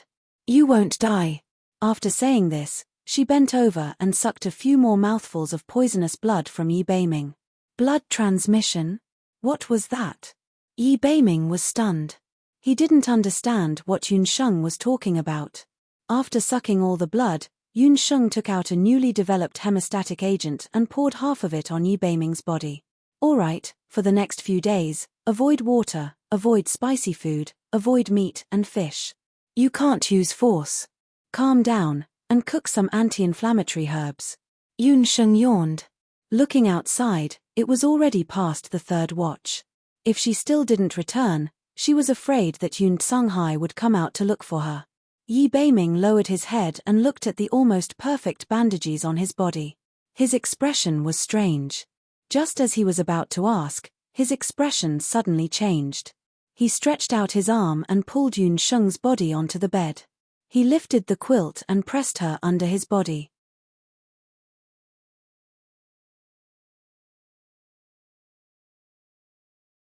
Chapter 27. Pervert. Sheng once again ignored the fact that she was only 6 years old. In the next moment, she understood the reason behind Yi Beiming's actions. The sound of the door being pushed open could be heard. Only great magician Yang could walk freely in the temple in the middle of the night. He must have seen the light in Yi Beiming's room. In the middle of the night, a skinny, middle-aged man barged into a little boy's room. Did the old grey wolf meet an injured, proud little fox? Sheng's mind was filled with fantasies. She didn't realize that she, a 6-year-old lowly, was hiding in a 10-year-old boy's bed in the middle of the night. Yi Beiming's bed wasn't big. It was already very cramped to accommodate 2 people.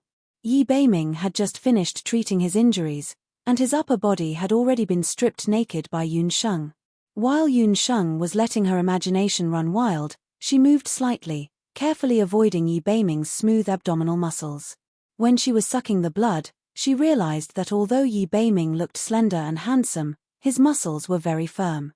He didn't look like a 10-year-old boy at all. Injured.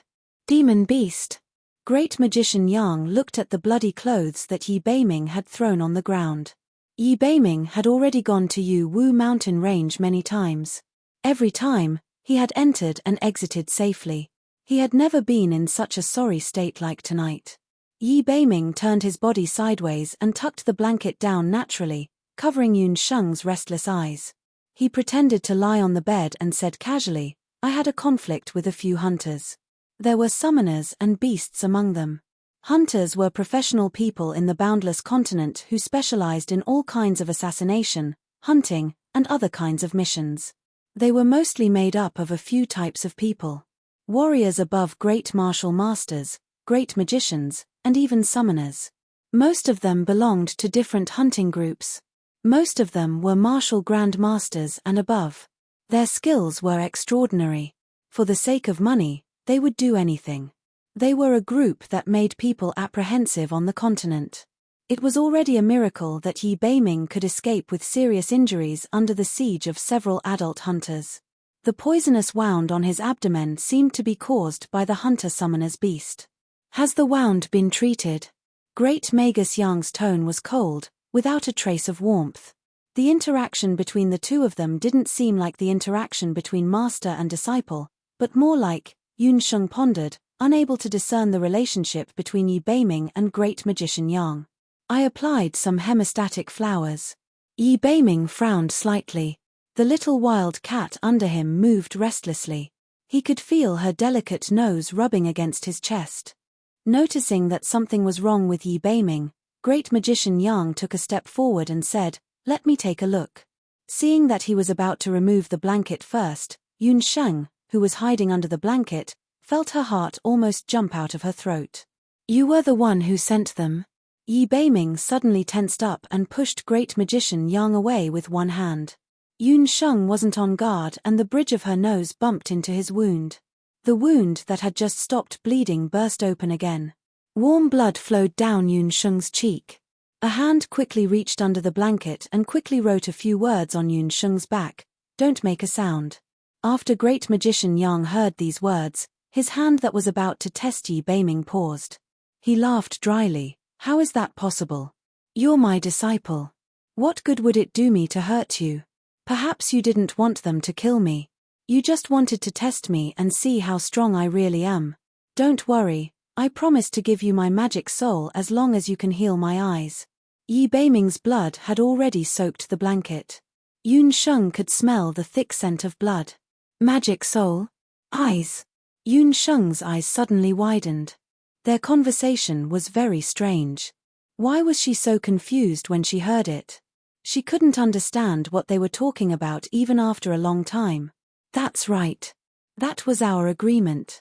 As long as I heal your eyes, you will give me your magic soul, your unparalleled magic soul. 5 years have passed, and there's only one step left in my magic array. As long as you can find a 200-year-old magical beast soulstone, I'll be able to heal your eyes." Great Magus Yang couldn't help becoming excited, his eyes filled with excitement. "I will abide by our agreement. Find a 200-year-old magic beast soulstone and immediately get out of my room." Yi Beiming already felt a wave of dizziness. He clenched his teeth and held on to his last breath of Do Qi. He knew that Great Magus Yang was an incomparably cruel person. If he couldn't hold on and collapsed, Yun Sheng, who was hiding under the blankets and had eavesdropped on Great Magus Yang's shocking secret, would definitely die. "Then you rest well. I'll wait for your soul stone." Great Magician Yang smiled. He was already used to Yi Beiming's impudence. Geniuses were often arrogant and unruly. Yi Beiming was a genius, but he couldn't escape from the palm of his hand. Under the blanket, Yun Sheng was startled by the conversation between the two. Using his magic soul in exchange for his eyesight? It wasn't until Great Magician Yang left the room that Yi Beiming finally couldn't take it anymore and fainted for the second time. This time, he didn't wake up until the latter half of the night. His first reaction when he woke up was to touch his pillow out of habit. There was always a sword beside his pillow. His movements were too big and pulled at his wound. He couldn't help but groan. If you don't want to live, then move again and drink this bowl of brown sugar water. Yun Sheng opened her large eyes and removed the wet cloth from Yi Beiming's forehead. After Great Magician Yang left, Yi Beiming's physical strength couldn't take it anymore and he lost too much blood. He had a high fever that didn't subside. Luckily, Yun Sheng helped him with heat dissipation treatment in time. Otherwise, even if he didn't die, his brain would have been damaged. What the hell is that? I don't eat sweets. Yi Beiming smelled a trace of sweetness and turned his head away in disgust. But in the next moment, his tall nose was pinched by a pair of soft little hands and the hard edge of the bowl hit his teeth. Yun Sheng forcefully pinched Yi Beiming's nose and forced the large bowl of brown sugar water into his mouth. Little wild cat, you dare to force medicine into my mouth. You know who I am. Yi Beiming was like an angry wolf cub. He grabbed Yun Sheng's collar and acted like he was about to explode. I'm saving your life. I don't care what kind of dirty business you have with Great Magician Yang. Under my, Yun Sheng's, there has never been a patient that I can't save. If you want to have a chance to see your mother again, you'll have to eat whatever I feed you for the next few days. Yun Sheng wasn't flustered. Her words were clear and pleasant to the ear. As soon as she finished speaking, Yi Beiming's hand froze. He mumbled, "How do you know about my mother?" You were talking nonsense when you had a high fever. You called out for your mother for several hours and didn't let go of my hand. You're better than me. My mother died a long time ago. Yun Sheng curled her lips and said carelessly. There was a moment of silence in the room. Yi Beiming's handsome face had a suspicious expression. He softly said, "I'm sorry. Don't worry. Everything you said last night was nonsense. What I heard was also nonsense. I won't say a single word." Yun Sheng understood that knowing too much would shorten one's life. She checked Yi Beiming's wound. After confirming that it had healed, she took advantage of the fact that the sky was still dark to quietly sneak back home. After Yun Sheng left, Yi Beiming sat on the bed as if in meditation. He took out an exquisite ring from his body. It was a storage ring. There were several soul stones stored in the ring. One of them was a 200-year-old magical beast soul stone. You're tuning in to the Dreamy Chapters YouTube channel. We're so grateful for your support and don't forget to subscribe to join us on this incredible journey through captivating stories. Your generosity through donations truly makes a world of difference, as it's the primary source of revenue that allows me to expand and enhance this channel for you. Thank you from the bottom of my heart for being a part of this adventure.